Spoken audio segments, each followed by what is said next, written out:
Are you still hosting? Yes. Hi, and welcome to this, the 101st episode of Sonic Talk Podcast, the official news podcast of us three people, but also Sonic Stadium question mark? Sure.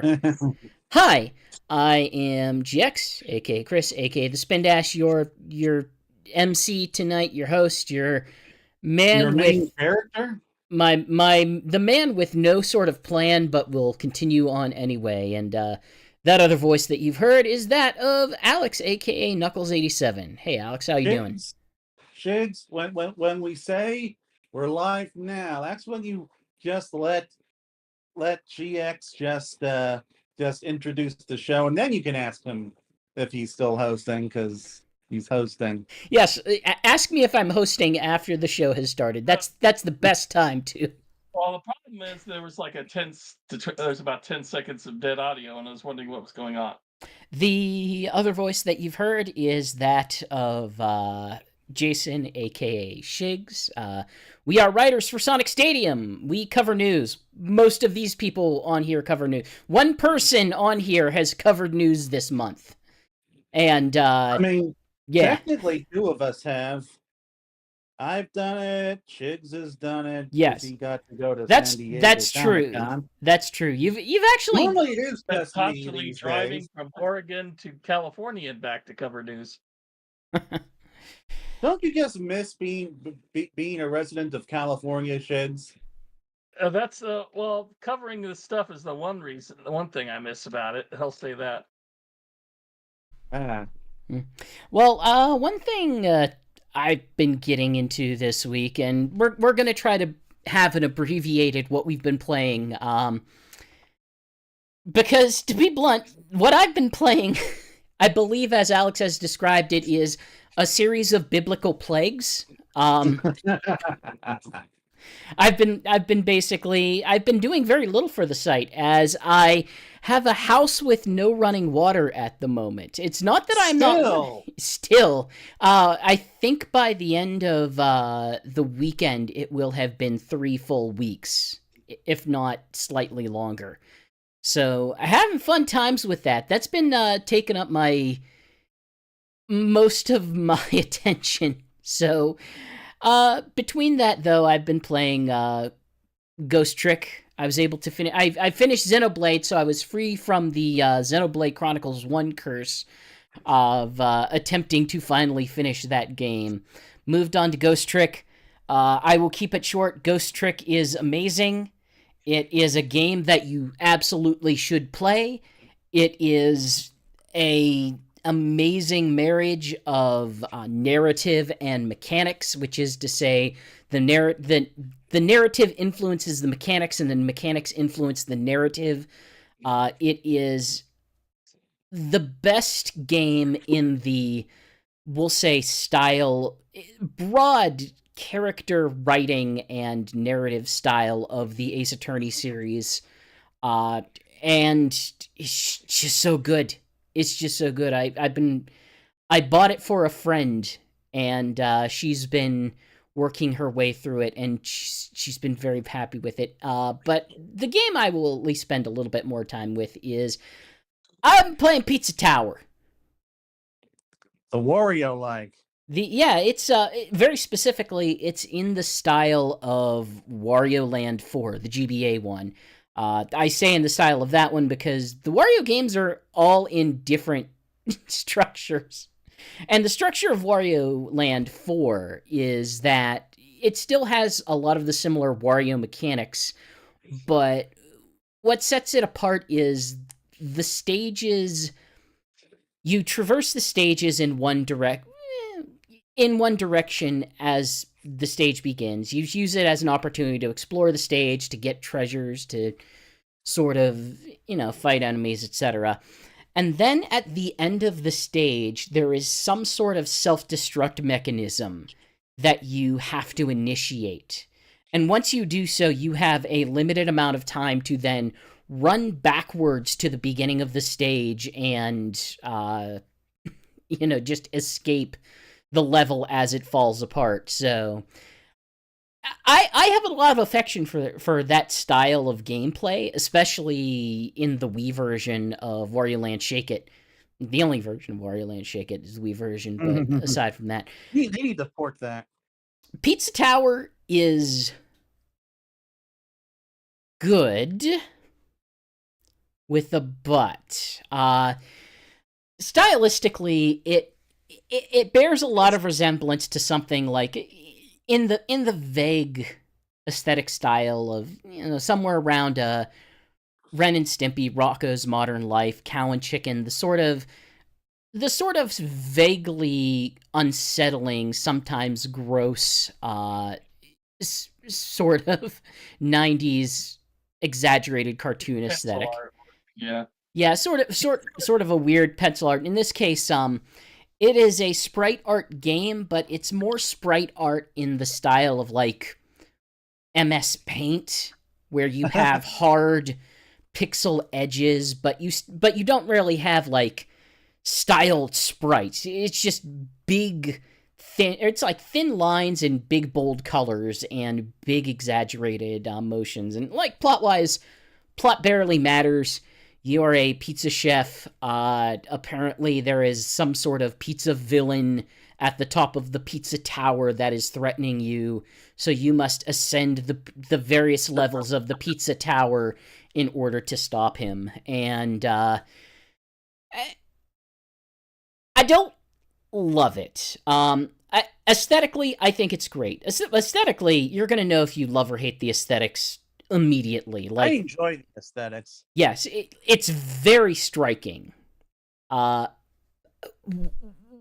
I tend to have issue with are the level designs. And as someone who really likes those early Wario games, what I'm kind of finding here is that even though the characters are so expressive and the enemies are so wild and out there and the worlds are so abstract, the level designs themselves just don't kind of have a good leading design. Like, it's kind of hard to tell where the game wants you to go sometimes. And when it does, it just doesn't feel very natural. And for me, a big part of that is it does something in secret hunting games that you can get right and you can get very wrong. And what it is it's the idea that there are blocks that are destroyable that don't always have a great indication that they are. And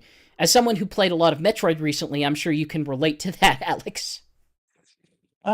Yeah, definitely Super Metroid. That was a pretty massive problem.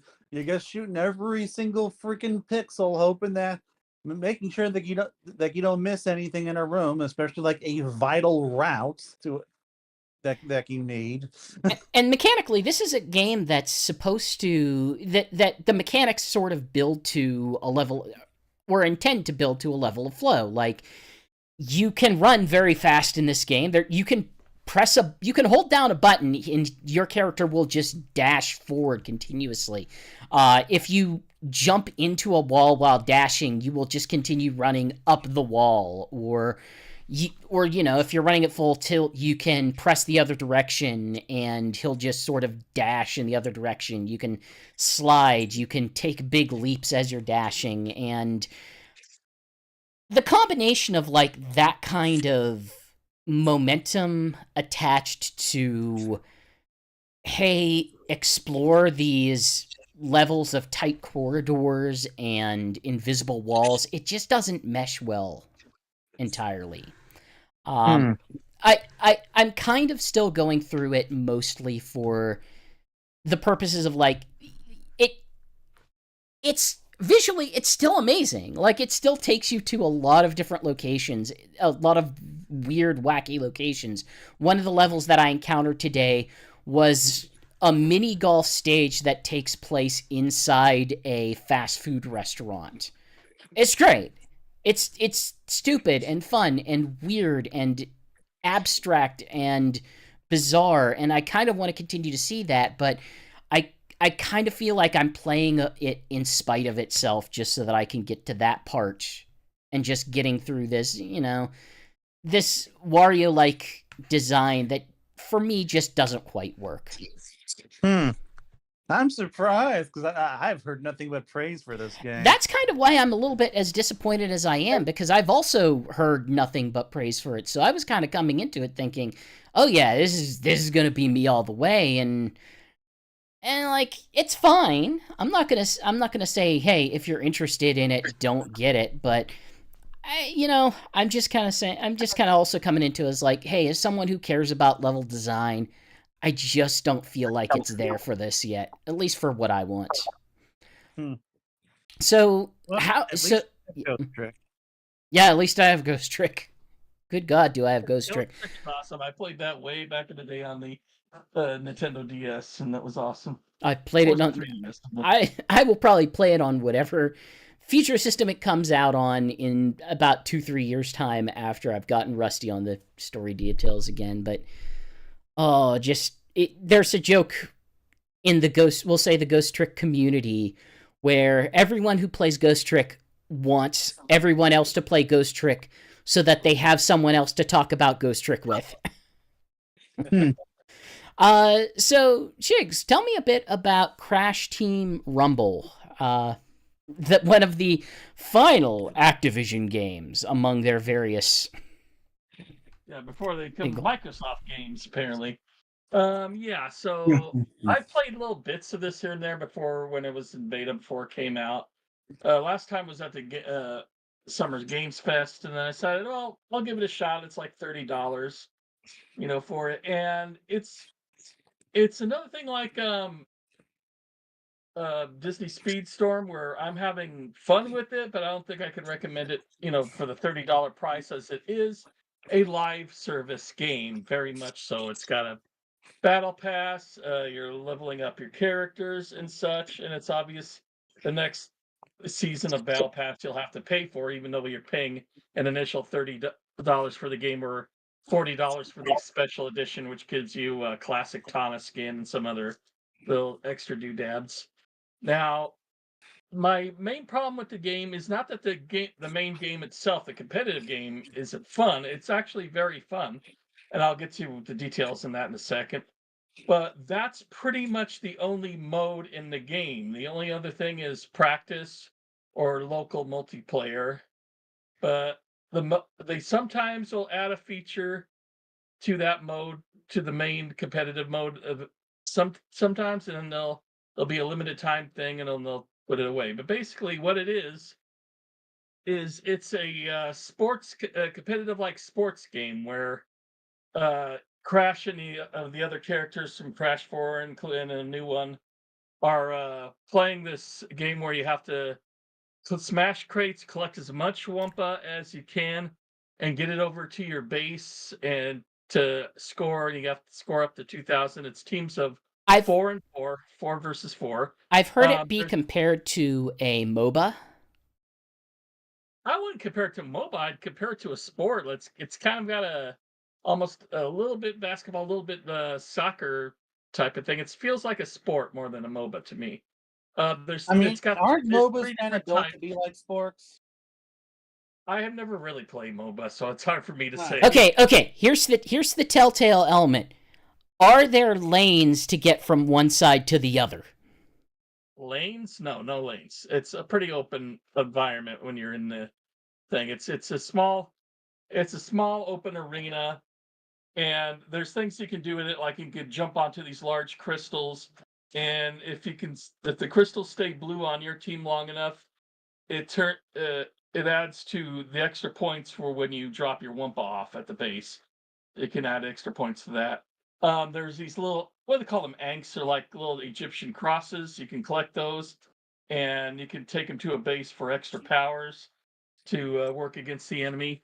There's different kinds of characters. There's scorers, which includes Crash, Tanya, and that new character Catbat, who's like a non-bi character. I think they mixed a cat and a bat of opposite sexes together, and they have something that looks like Ziggy Stardust, a David Bowie thing. And they're the main scorers. Each one's got different abilities.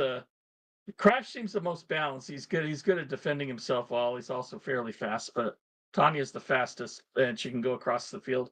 And they all got those kinds of abilities. Then there's blockers, and their main thing is to block you from scoring on your base, or they can also bully you and chase you around, damage you, or steal your wumpas.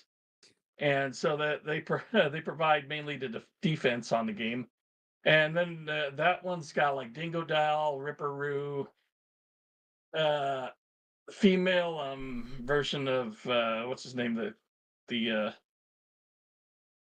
Jason, you could just anyway. You could make up like 5 different Crash names in the list that you just gave me, and I would 100 believe you. Yeah. Okay. Dr. Kangaroo Butt is in there. Oh yeah, Dr. Kangaroo Butt. I remember him. There's the panda lady from that one mobile racer. There's that weasel dude with the machine gun. I believe you. Surprisingly, he's not in it yet. And then they've only got, for some reason, 2 support characters, and the support characters are basically less about collecting the Wumpa than they are collecting the crosses and using those abilities and power-ups to help your team. They're more for backup than anything, and that's Coco and Dr. Neo Cortex. For some reason, they only have 2 on those. And so basically, yeah, it is kind of like a sport or MOBA type of game where you're just going around the board, you're collecting as much Wumpa as you can, getting it to your base. But it's hard to describe unless you play. The actual play of the game is a lot of fun. This is a one of the first what do they call it? I just said it before, but live event games, live service games, pardon me, where I'm enjoying the game. I'm more concerned about enjoying the gameplay than I am collecting stuff from the battle pass or leveling up my characters. So that's a really good thing to say about that, because in a lot of other ways it would not work as good if you're say when I play Fortnite. Yeah, I'm enjoying the main Fortnite gameplay, but I'm also mainly doing it to level up, to get to level 100 and that. And here, I'm less concerned about that as much as I am balancing my team. It presents a problem because there's one blocker I haven't unlocked, because you have to get enough of these blocking bonus medals using blockers. But the problem is you want a balanced team on your playfield to win, or else it just doesn't work. Like, if you have nothing but 4 crashes and the other team's got 2 blockers and scored support, you're going to get creamed. So whenever I want to use a blocker and we already have 2 or 3 blockers, I'm just like, nope, I'll change to a score or somebody else. So it's got it. So you got to be strategic with it when you're choosing your characters. But overall, it's a fun game. It just needs more to it. It needs more than one main mode. I would love it if I think it would have been worth the $30 to $40 if it had a campaign mode to it. But right now it's not something I'd pay that $30 for. I would wait till it goes free to play and try it like that. Yeah, can't say I have much interest in a Crash Bandicoot multiplayer game. It has all of my favorite Crash Bandicoot characters, like whatever the hell you said before.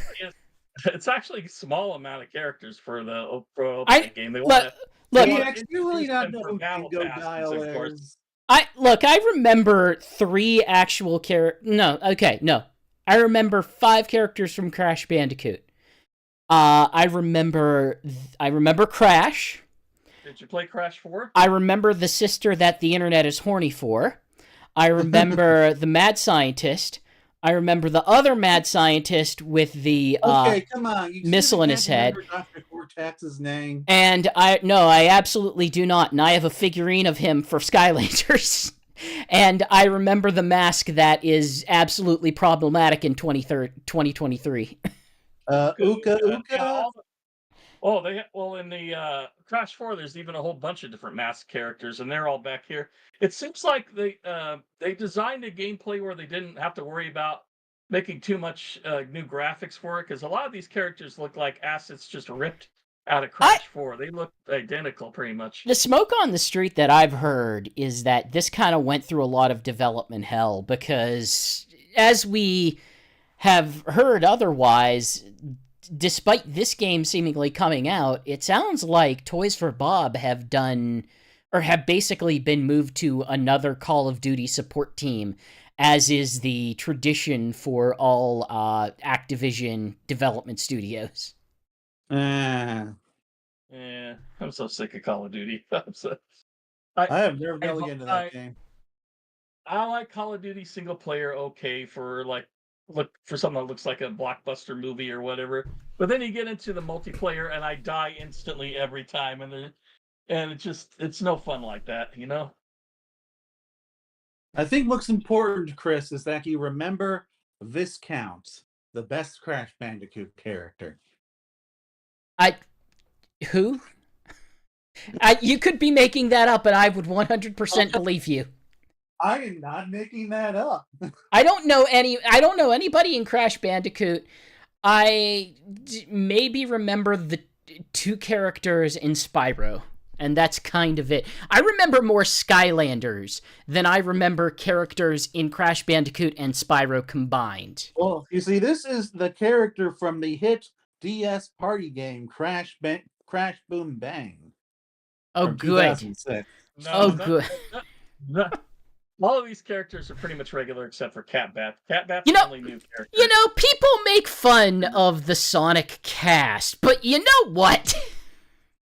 No, we have to move on. We're moving on to the Dreamcast. Yes. Tell me about some Dreamcast mods. So this isn't so much about games as it's about me getting a new SD card for my GDMU, and finally, like, I'm solving this. So the GDMU, which is this disc replacement thing for the Dreamcast. And last time I was on here, I probably talked about how, like, oh yes, like when you put lots of games on it, like I did, it takes forever to load, and so I have to limit how many games I have on there. Well, when I moved over to a bigger SD card, obviously that was going to be pointless unless I managed to figure out how to eliminate the load times for it, so that I could just have all the games load instantly. And now I have 150 games on my GDMU at my fingertips, and they all load instantly. It is amazing. So, like, so I've been playing lots of GDMU lately, and most of my GDMU related stuff has just been me, like, managing files in the gosh darn fan-made file managing programs, which, unfortunately, the one I'm using has a tendency to just kind of freeze at awkward times, at least on my Steam Deck, and I've had my SD card, like, get, like, partially corrupted twice. But regardless, after several days of working on it, I'm now at a point where I can just sit down and play Rainbow, the fan translate version of the Dreamcast game Rainbow Cotton whenever I want to. Truly living a blessed life. Yes. And like, so I've been doing everything I can, like, over the last few months to try to, like, modernize my Dreamcast experience. I have component cables. I have the GDMU. I'm going to be getting that VM2 soon, which is a digital VMU that like has a built-in flash memory and stuff. And it's going to be so cool once I finally have that. But yeah, so I've been playing lots of games lately. 18-wheeler, the Sega Semi, the Sega Semi. What is it called? A Semi? Are those 18-wheelers also called semis? A truck, a big truck, the Sega Truck Simulator, big ass truck. Which, like, you know, my entire childhood, I thought this game looks boring as hell. I'm not touching this. But now, like, I'm something, and like I'm having fun with it, you know, because, like, you know, you're driving these massive, heavy vehicles, and you have to, like, drive through these courses as quickly as you can to beat the time limit and beat this really crazy rival who's always screaming things at you and blaming you for traffic jams. I don't know, but and another and so and another game I've been playing recently, just today, Cool Tune, which is a Dreamcast rhythm game. It just got its fan translation patch released today. This has been in production for a year, and it just came out. And so, like, I've had this game for years. I played a bit of it. I never got very far because, like, I suck at rhythm games. And when I can't even understand the storyline, like there's like it takes away a lot of my motivation to play it. But now that we've got fan translation, I'm finally like enjoying this in a way I haven't been able to before. And I so Cool Tune. Um, This you've got like this circle with buttons on it, and you have to move your analog stick along the circle, pressing buttons as this in accordance to the timing, and and it's I don't know, it's just a very cute, charming little game. It's simplistic but very hard for me, for someone like me who has no sense of rhythm. But thankfully on easy mode it is quite fun and quite accessible for someone like me.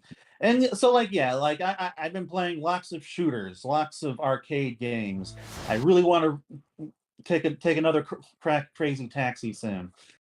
And so yeah, just lots of Dreamcast playing these last few days. And this is unfortunately coming at the expense of more modern games. I was good for my birthday. I was supposed to get myself Pikmin 4, and I was gonna get myself the game that the game that you played.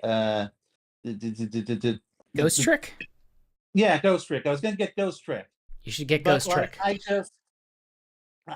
but like the stuff I was gonna get for my birthday that I was gonna use to buy that stuff is very late, still hasn't come, and so like I've just been spending the last week just downloading, just organizing my GDMU stuff. So hopefully next time around I'll have more time, and I'll be able to talk about newer games. But for now, I've just been playing lots of Dreamcast, and I guess we should probably move on because I've just been rambling for the last 10 minutes or so. So yeah, so let's go ahead and jump over into the news this week. And it was a fairly sizable month. When I say They're all week, I fairly meant month. sizable months now. I mean, this half of the year they sure have been. We got new game announced. Thank goodness we haven't had a new game announcement as of yet. So that's at least something. We've had some game releases. I don't know. But the most important new thing that has happened in the fandom is, hey, Sonic Stadium has a new website. Which is to say, we have an old website that is now our new website. So if you have not spent time over in Sonic Stadium in, past couple years, if you head over there now, it is, it's kind of cleaned up a bit. It has a new front page display system. Articles display in a new way. Those who have kind of followed us on Twitter have probably noticed that the articles that we tend to link are going to the new system. And this last week, it finally went live that is the new homepage. We have someone in chat, OG Modern Sonic, asking us what happened to the old articles. You can find that under news in the drop-down, and there will be... Unless he means the old articles. Those have not been migrated from the old website. Well, yet. there is a way to get to the old archive. Basically, the other site exists still, but you need to get to it from the news link, and under the news link there is an archive button that will take you to the old site. So the old site will not be updated with new news, but if you need to access old articles, you can get it there.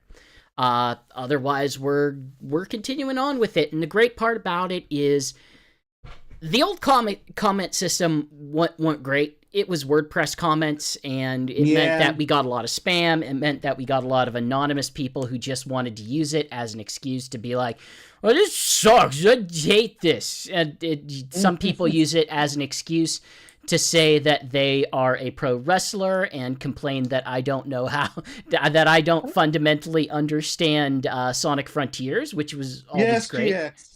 We know that you were the one who primarily moderated the comment section. Oh yeah, no, You're the one with all the stories. that was my favorite one. That was my favorite one, and it still remains my favorite one. And it has been migrated to the new system, so I still can go back and enjoy it to this day. But Oh, lovely. But effectively, the benefit of it is, hey, if you're over on Sonic Stadium message board, it is now the same architecture as that. Meaning if you have a login there, you can continue to log in there and use it as a way to access articles, to get achievements, to customize your profile, and most importantly, to leave comments. Our comments are quite often linked to, I should say, all of our news posts are linked to forum threads. So you can leave comments on the forum thread or on the news post, and they are equivalent. So, yeah, it's useful in that way. Dred's put a lot of time and effort into this. It's great. We hope you like it. And with that, I think it's time for a piece of news that you are particularly enthusiastic about, Alex. Why don't you tell us what is coming to DVD? Yes. So, the best Sonic show is finally coming to DVD. By best Sonic show, I am, of course, talking Sonic about Boom! Sonic AM. Sonic Boom. I don't entirely disagree with that. they are both I like them for very different reasons.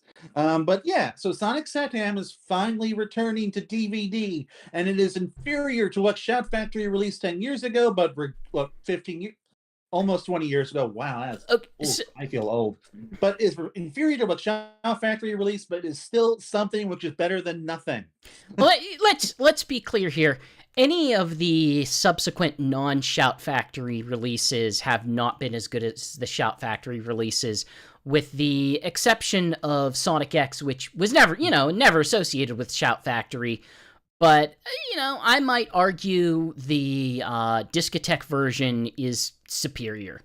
I'd even argue that the Shout Factory versions of the Adventures of Sonic the Hedgehog releases are better than the Discotheque releases, if only because, boy, some of those interviews are real rough there. But yeah, I do think it's a shame that we're losing the extras with this, but I don't know, at this point, we have almost every single Sonic show back in circulation, aside from the Sonic OVA. That's it now, I believe. And I don't know what's going on with it, but I guess the DVDs are super expensive now, and I do personally have 2 copies, but not everyone was a Sonic fan back in 2001. So, yeah.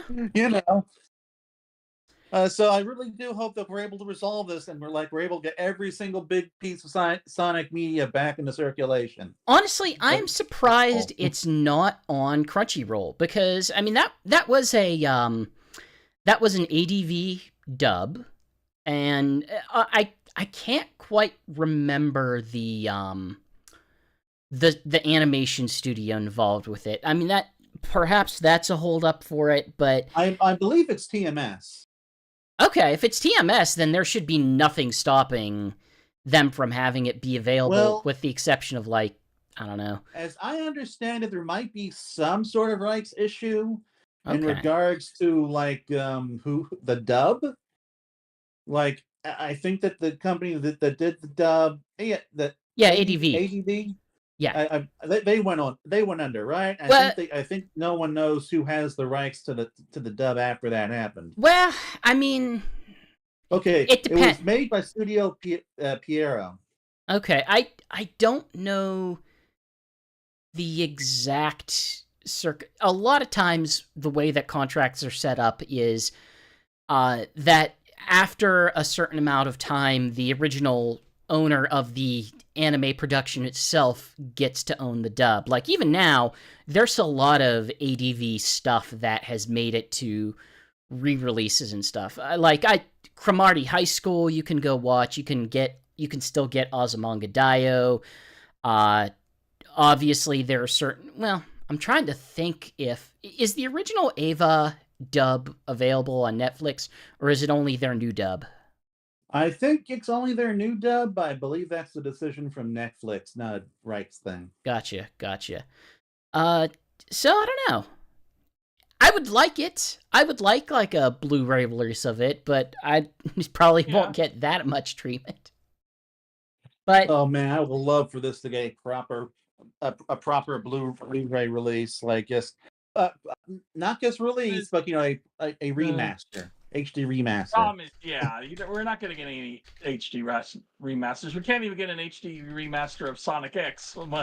Much less Sonic X is a 78 episode show. That would take a lot more work than a 2-part OVA. Yeah. Not to mention the OVA is better.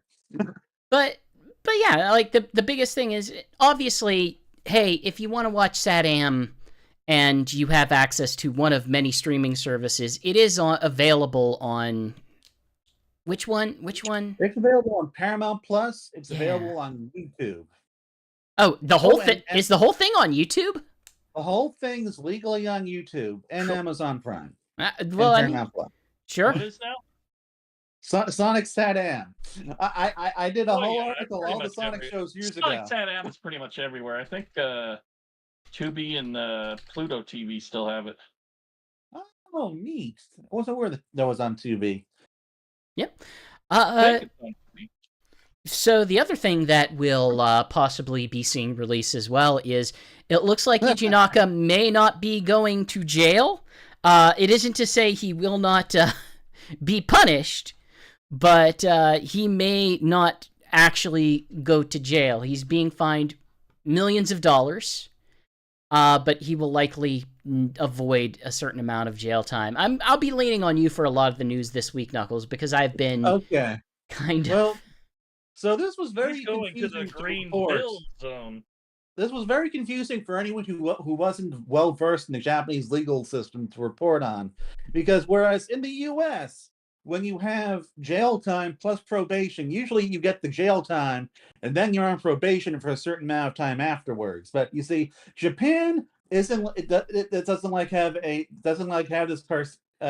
this I'm probably going to pronounce this incorrectly, carceral state, where, we love sending people to jail. They don't love sending people to jail. They want to keep people out of jail because that costs money.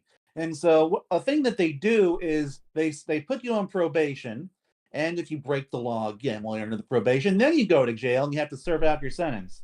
So he was sentenced to 2.5 years of prison, but was given a 4-year suspension or probation or whatever. I don't know.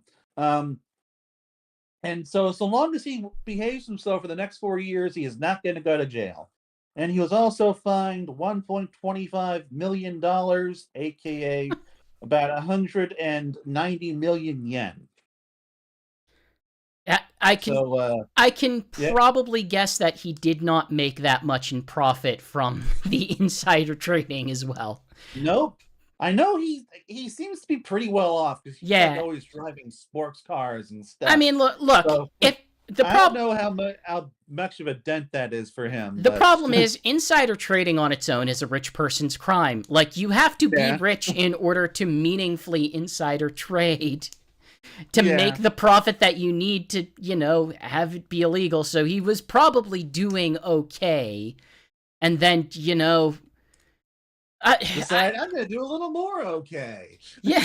The important part of all this is he I want to know, is he still trying to sue Square Enix? Because I kind of hope he is.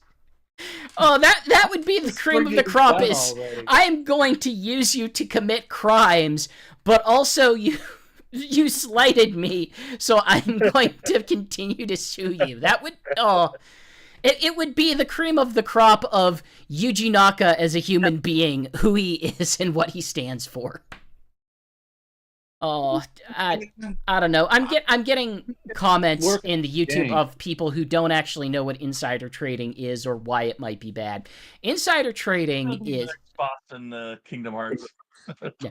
Insider trading is a crime where if you have insider knowledge of things that a company or a company related to a company is doing, you cannot reasonably buy and sell stock based off of that information. The idea is the stock market has to be a fair field of, buying and selling and trading. And Exactly. and if you have people who are using information that is not publicly available, it's effectively like cheating at gambling. Yeah. It's effectively like, hey, these are high stakes gambling, but what if you know what the cards are? What if you are gaming the system and, using a very large amount of money to make a very, very large amount of money? That's kind of what we're dealing with here. It's a rich person's crime. It's not a crime that anybody should have any sympathy for him at all, because you can't do it unless you have the money to begin with. Mhm. And he hasn't really garnered any sympathy in as such. Like, No. it's like it's just one of those things where it's like, yes, people do this and people do get away with it to some extent, especially, the US is in some ways a little bit more, I don't want to say permissive, but a little less capable of enforcing it, we'll say. But it's just like one of those things, like, you just don't frickin' do it. You just don't frickin' do it, because it breaks the whole system of the stock market, and like Right. this would be bad for companies that rely on outside investment to do R&D and stuff. So when it happens, you got to punish them, because if you want to protect the system, you got to enforce the rules. There's comments. OG Modern Sonic is asking, how on earth do you find out who committed insider trading and prove? So simple. Because he worked for Square Enix and bought stock in companies that Square Enix was doing deals with. That's how you prove it. You say, did you work at Square Enix? Did you work at Square Enix? And also, he pleaded guilty. Like, he pleaded guilty to the whole thing. Yeah. Like, his excuse was, well, my secretary gave me information I wasn't supposed to have, and so I couldn't help myself, or something. some bullcrap like that.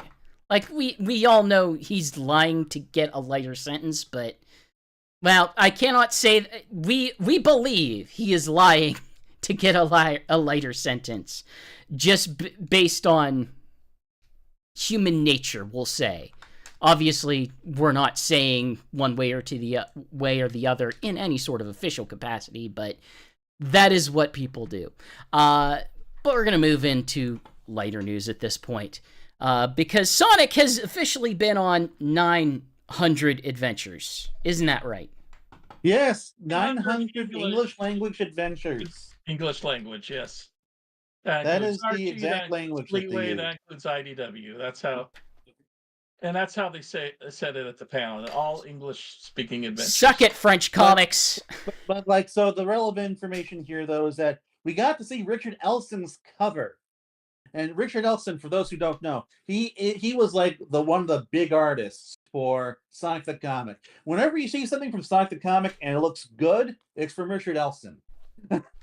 And so, this is basically the return of a Sonic comic legend. And it is a shame that he's only doing a cover, no interiors. I hope this opens up the door for more stuff like that. But regardless, it's pretty cool seeing him do the Sonic style. And what I find interesting is that apparently, he got notes on things that he needed to change, and he just said no. And they just printed it like it is. That sounds like an artist that worked on Sonic the Comic, because for better or worse, I as someone who works under a UK based site owner, one of the things that I always enjoy prodding him is the fact that no piece of European Sonic art ever looks on model to anything that I have ever experienced. Not the box arts, not the comics, nothing. But I will say this, like, Richard Olsen's stuff still looks damn good, and it's Yeah. like, it's interesting seeing like modern Eggman being done this style, because I have only ever seen him do Adventures of Eggman, and he can make him look really intimidating. But here it's like, like, I can see all the telltale aspects of his style, and I really wish I could find a physical copy of this comic book, but I think these are actually this is like the retail incentive cover, so it's pretty rare. Yeah. But yeah, I kid. I think it looks like a decent cover, and I don't know if I'm looking forward to this, because it seems weird to celebrate Sonic's 900th adventure in such a description of like comic book numbering nonsense, especially with how much Marvel weirdness there all is. the time. But Hey, you know what? It's another one shot, and it has like a whole bunch of different writers working. I'm never gonna say no to another IDW one shot. sure. I guess the argument you could make is, I don't know if IDW will be around for the 1000th one. Well, I hope so, because it would really suck to have to change comic book companies again. To have to go through that again would be a nightmare. What would be funny is if he went back to Archie. Oh no! I would be amazed if Archie lasts as long as IDW does. I don't know how Archie stays in business once Riverdale goes out. Like, well, I know that they're making an Indian Archie adaptation on Netflix India. Yes, I've seen the trailer for that. okay. So there's that. What's weird is it looks more closer to a faithful Archie adaptation than Riverdale was in its first few years. Okay. Sure. I don't think it's gonna do well, but we'll see. That the all-American boy Archie. I guess if there might be like the novelty factor of it, but it does seem like an odd fit. Does Archie like it's hard for me to tell, because one of the biggest issues with Archie Sonic was that it was always ever sort of isolated to North America. Archie did not sell internationally in that way, and that's kind of why I'm wondering, like, does actual Archie have an international presence at all? I have no idea. I don't know. I would hope at this point that they would, but Maybe I it's don't know. Maybe it's like Asterix and Obelix and Marsupilami, where people know of them just because they're imported comics from somewhere else.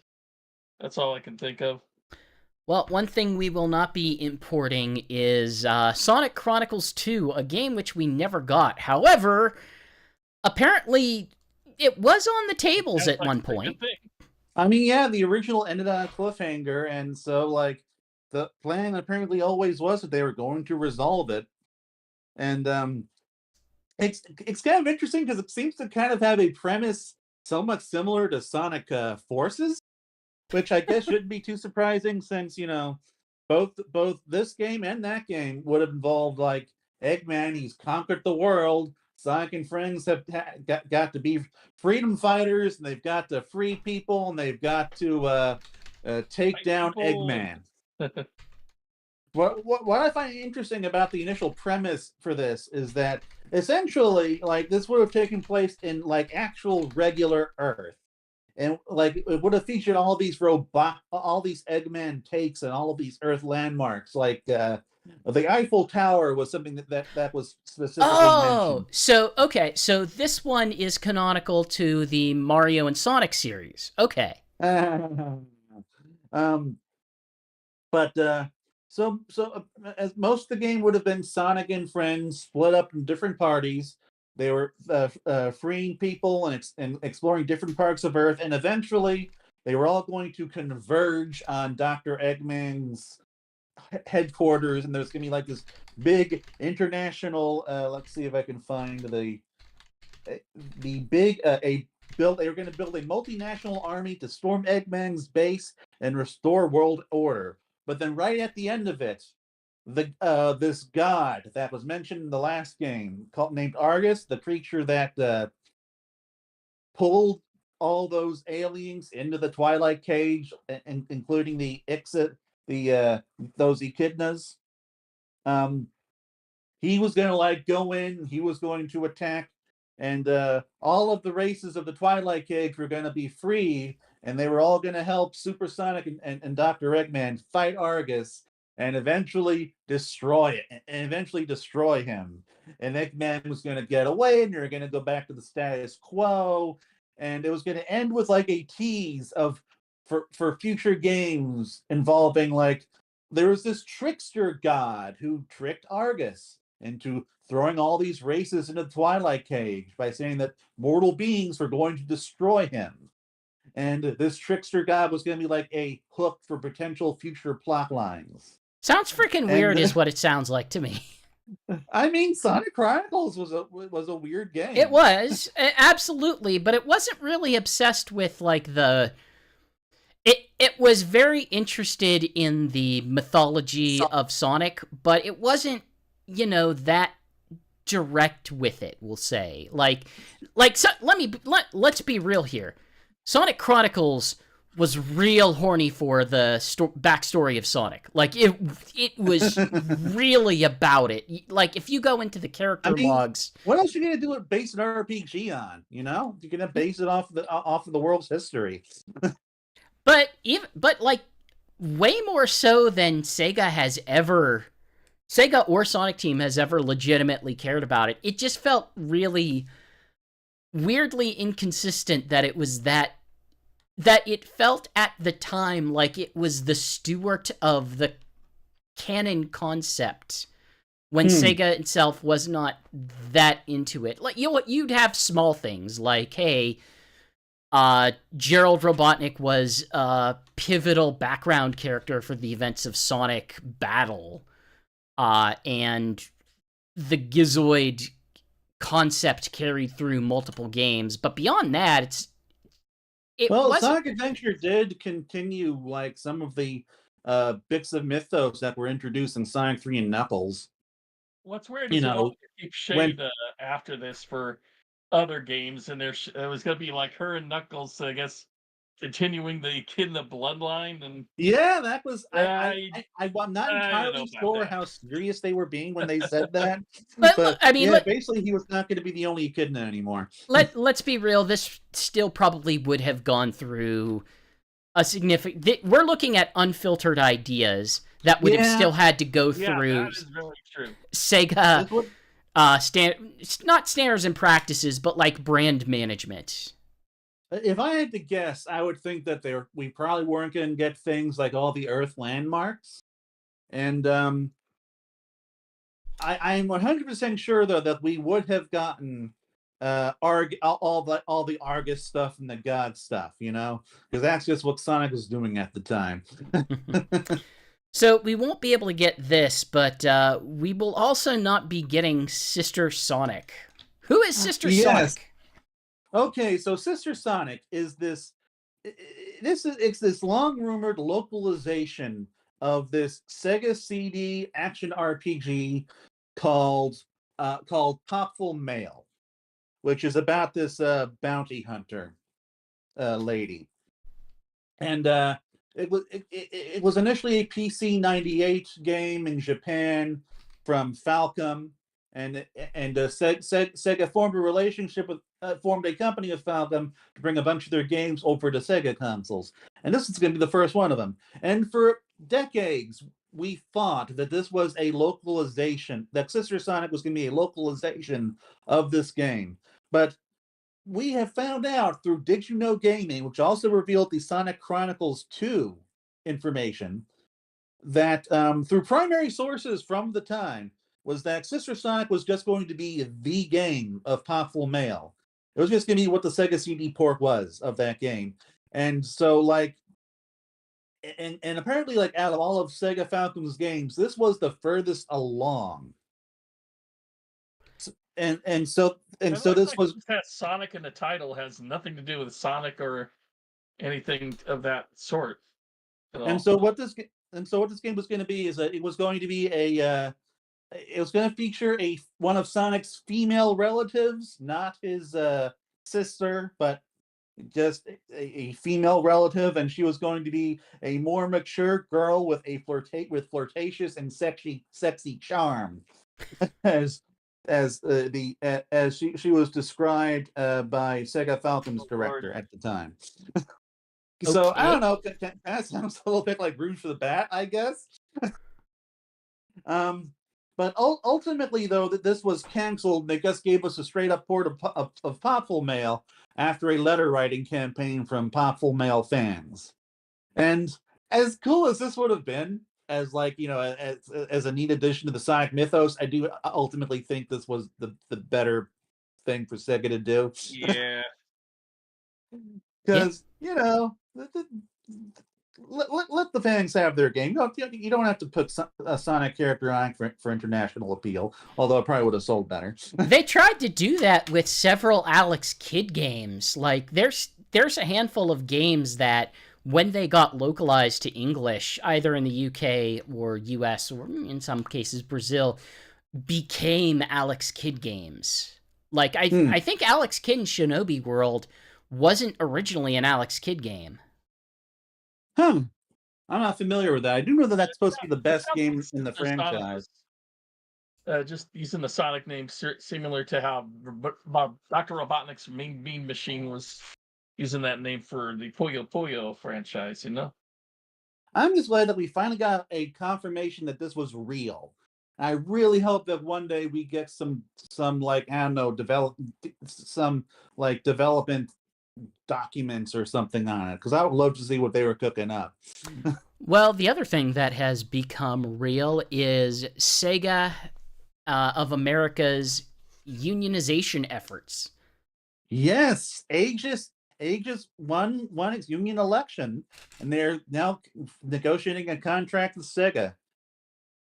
Yeah, it wasn't what. So, effectively, to give a bit of background on this, several months ago, the employees of Sega of America, who primarily you would know them for localization work, brand management work, and just general management of the Sonic franchise as a whole, as well as other Sega franchises and releases in the US, effectively announced intent to unionize. It sounds like Sega did not initially push back on this, but did ultimately decide to, instigate some behaviors that pushed back on it. And ultimately, there was an overwhelming vote among staff to unionize. Like, a 91 for, 26 against. Exactly. A very high percent to do so. I think the weirdest part is unionization, we'll say it's good when it happens for its own sake, but it does make me wonder, like, what exactly is going on at Sega of America to instigate this? Is it purely we think we probably need a union, or is it there are issues going on here that would justify having a union? Yeah. Like they did lay out a whole list of demands, what they wanted to improve back when they first announced their union, which we talked about at the time. So it will be interesting to see how this affects it, especially in light of the other, we'll say, big union efforts as of late in the entertainment industry. And who knows? Will this affect you getting the next Sonic game? Probably not. Is it good for the broader landscape of Sonic games being made by human beings and having those human beings live reasonable lives? the people here tend to think so. So Yeah. among us, so you know, take I'm that as it will. very in favor of Aegis and everything they want to do. Are you in favor of cards? No, I hate cards. Are I you? absolutely despise them. Well, I'm sorry, but Sonic Dash is getting cards. Oh, So yay. for those I who, don't know. I'm sure it'll be fine. it seems like it's in the vein of what they do for Sonic Forces Speed Battle. Like, it just seems very similar to how they manage it there. And Well, I have to do something because it's been on that game's been going on for so long. It's just completely uninteresting to me anymore. I mean, at least with the Speed Bell, you're getting some competition. That kind of flavors it up. But Sonic Dash, it's the same old, and can't even add new bosses. It seems like. I do find it to be more entertaining to play than Sonic Forces because it's just a straight up single player experience. But yeah, I don't know. It's probably good that they are like changing things up a bit, especially if they're not going to kill the game anytime soon. I actually thought we were kind of near the end of Sonic Dash's lifespan now, but I guess not. They'll keep beating that dead horse as long as they can.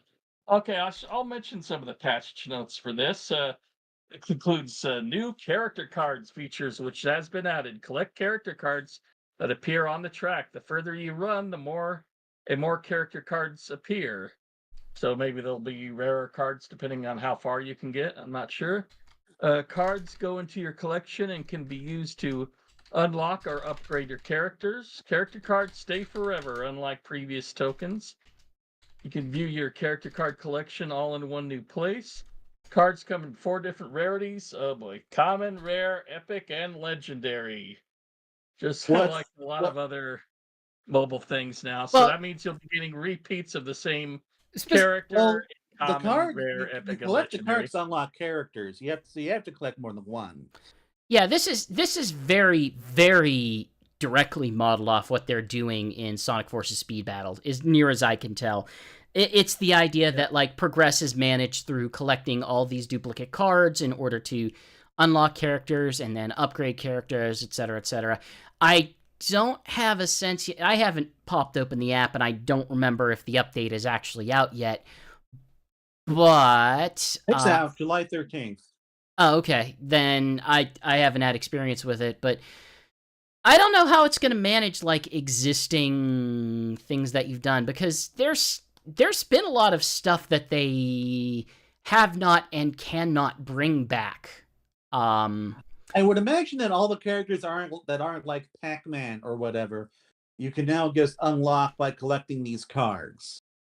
It definitely suggests that there's more of an onus to kind of have a regular return for certain characters in the way that Sonic Forces Speed Battle does. Like, hey, I missed Knight Sonic or whoever. Paladin Amy, that infamous character that we all know and love from the game that she was in. That it seems like maybe it will be less of a do it once and then it's over type thing, but who knows? It's Sonic Dash is weird. It continues to be weird. I will get around to playing it soon, and once I do, maybe I'll be able to like properly discuss it on here. I just have not had the time because mind if I jump ahead to something? Sure, go ahead. Because my main mobile focus has been unlocking Lego Eggman. That's right. I've been doing that myself. Which I do recommend you all do that while you can, because as I understand, it's maybe a one-time only thing. I'm kind of surprised that honestly, I'm kind of amazed that Sonic Forces Speed Battle is still going. I would have thought that something would have replaced it by now. I can only assume that it's just doing very well and that the name is generic enough that they can just kind of keep updating it. Yeah. Like, it was never really all that strongly associated with Sonic Forces outside of some environments anyway. Right. And they've But been adding new environments since. I am genuinely looking forward to the Lego characters because I don't know. I just feel like the animation should look fun. You of all people, you of all people. It's not like I have to build them. That's stupid. I can just play as them. You don't even like Lego games. Like, Yeah, I know. The Lego games are all boring, but Sonic Forces is fun. I mean, Speed Battle, the mobile game. but I appreciate that it's a very stupid decision. I don't think it's significant enough to make me go back to those, even if it's a limited time thing. But Well, I need to collect footage for the YouTube. yeah, So. gotcha. I honestly, the Monday's gonna be a nightmare. Monday is going to be an absolute nightmare. So for those, I'm sorry, Monday night, Tuesday morning. So for those who are not in the know of the way that Lego works, is Lego's releases are almost always the first of the month. And right now, coming up in August, Lego is launching like 3 to 4 new lines. Oh yeah, they're releasing including a bunch of Sonic stuff. They're releasing a ton of updates to existing lines, and basically last time I asked at a Lego store, they effectively said, "Yeah, this might be our biggest launch ever because it's not." They're launching Sonic, and Sonic's going to have like 6 to 8 sets, something like that. They have new Mario sets launching the Donkey Kong subset. Exactly. They've got a new line that will be attached to a cartoon series they're putting out called, I don't know, it's Dreams or something like that. It's just so much coming out all at once. It feels very poorly paced. I don't know why they chose to do this. Well, to go back to Sonic for a second, in addition to Dr. Eggman, we're also getting Lego Amy, Sonic, and Tails in the future, which should. Sega seems to have a really big Lego partnership going right now. It's kind of interesting seeing it like feed back into the games.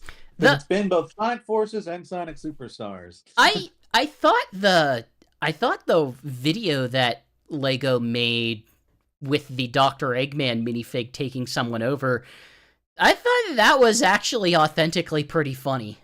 Yeah, that was a good one in my opinion. Legitimately Even more funny than a lot of stuff that Sega proper does on social media, if I'm honest. So, yeah, I'm looking forward to whenever that launches. I have sold several sets in preparation, so there is a lot less unopened Harry Potter in my house, and there's going to be a lot more opened Sonic sets. The one Sonic in set fact, I I'm am willing returning one of the sets once they're available. I decided the one Sonic Lego set I will be willing to get is an Angel Island set with Knuckles. That is the one. I already have 3 of the sets. That is the one that I will build and the one that I will make time for, room for. Indeed. So we should probably move on. So yeah, I guess we're jumping back into mobile. Sonic Prime Dash launched. It's a Netflix game. It's Sonic Dash, but it just has all the Prime characters. Do we have anything to say about it? It's just Sonic Prime Sonic Dash with the Sonic Prime characters. That's all. I haven't touched this either, but I don't know. It's on Netflix. It's on Netflix games. I guess it's harmless. Yeah, probably. Look, I don't know what the business model is for Netflix games. It seems kind of all over the place, and they got the same bosses, including Zaz, who's Oh, Zaz is my favorite. Zaz is my favorite Sonic Prime character. Yeah, I know. Hey, YouTube's doing weird stuff. YouTube, as we ourselves have experienced, there's been a major, we'll say, development in their automatic kids categorization. Yeah, this has actually been like brewing since last year, where they go after animators, and unless your video is just like obviously hyper violent, they will just force it to be marked for kids. Which would explain a lot of YouTube videos out Which there. I mean, what the creator wants, regardless of the yeah. actual content of the video. They will force it to be marked for kids. And this has been happening to a bunch of Sonic animators, the big notable one being Bellina Productions. And that's actually how I became aware of all of this. Although it has actually happened to us as well, but we don't care. We don't make money off of YouTube, at least not yet. um, but The yeah, reason why this is important is that you might make a lot less, despite the hits, you make a lot less money off of YouTube Well, videos made for kids than not. Right? so the ways that it hits is it changes the way that the algorithm serves the way that it changes. It changes the way that the algorithms serve. It changes the way that ads work out, which is to say, typically it will not have ads.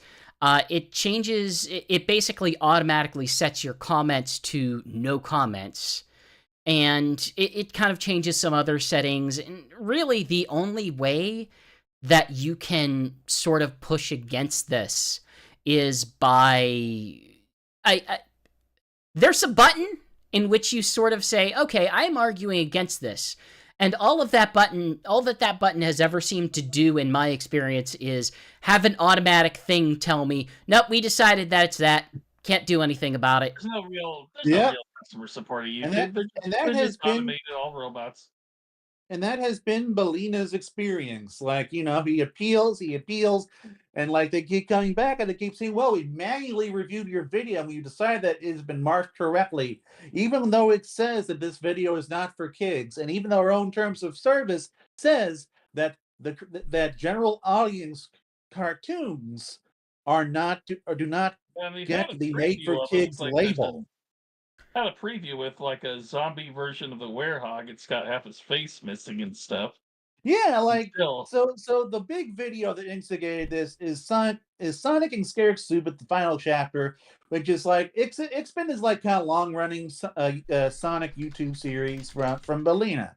And this is supposed to be the final part. He's been trying to get it done for years, and it looks like the animation looks nice. Like his animation has improved a lot over the years, and the voice acting is solid, and the directing is solid. It's just a really nice piece of fan art. And but like he relies on his YouTube channel to fund his work. And so like when he uploads this video and then it gets marked made for kids, he gets like super stressed out over it because he needs the money to further fund the production. So like it's basically been causing this big cluster thing for him and other animation YouTubers. And like sometimes he's been able to get it reversed, but most of the time that has not been the case. And he is now like talking about putting his animations on pause. So we're getting questions in chat, just sort of bringing up the question of like, why would YouTube do this? And I don't know 100%, but if I had to take a guess, it's simply that they want content for YouTube for kids and will force content into it for the sake of having content. Because otherwise, like, that content isn't made for kids, which can be a problem. Well, yeah, that's what we're saying, but YouTube is going to get in trouble for this. They have. They have. Don't you remember ElsaGate? Oh yes, I did hear a bit about that. This is not a new issue. Like they do not do a good job trying to vet what is actually for kids or not. They just want kids on their service regardless of what it is, and they kind of are willing to be weird with their audience for it. So little Jimmy's got like recommended 10 different pregnant Shrek videos on his YouTube channel. Well, I mean this is just it seems to be so self-destructive. What are you saying is non-wholesome about pregnant Shrek, Jason? Let's get this out here. Let's get it out here on the internet. What is not okay for kids with pregnant Shrek? Are we going to start shaming his right to have children? I would say it would just be an odd situation. Oh, we know Look, it's a kink thing, I'm gonna GX, back out. obviously. What else might be a kink thing is Sonic Superstars getting a rating in animation. I'm sticking with that segue. It's a bad segue, but it's a funny segue, so we're all going to have to live with it. Hey, Yeah. So yeah, Sonic Superstars getting, drumroll please, an E rating. no surprises. If it got any surprises, it might be like an E10 or something, but I think that's what Sonic Frontiers got, but yeah, absolutely nothing shocking here. Now, I do believe that this did confirm that we are getting in-app purchases. So looks like we may be getting some paid DLC. right. Basically, it had the message on it that indicated has internet purchases or something like that, whereas something like Frontiers actually did not. So it's not a blanket statement. It does really suggest that they are going to have DLC of some kind purchasable. Yeah, hopefully some new levels and characters. Fingers crossed. It's more likely going to be cosmetics, because other things that we've learned this month is that it seems like this game's going to have some cosmetics. I mean, we've known that since day one because Amy got cosmetics. Well, cosmetics beyond like, hey, this is the promotional. Like Sonic Forces has only ever gotten promotional cosmetics. It hasn't gotten things that are like, unlock this. It's always been sign up for our thing and we'll give you a thing. This seems different. Let's get some. Let's just put all the modern characters in this game. Oh, I still do not like the look of classic Amy in modern Amy's clothes. That it still upsets me. But so it got an E rating from Final Fantasy Violence. I'm guessing if it didn't have that, it would have gotten an early childhood rating, EC. But and also in addition to that, like you said, we got an opening animation, a clean version of that Shigs recorded last month, and it looks nice. But it did cause a lot of, a lot Whining? of complaining, Whining? on social media. Whining? And I kind of see why, because I guess the frame rate does look kind of rough when I really look at it.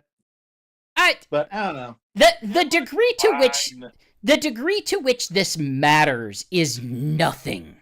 Is like absolutely freaking nothing.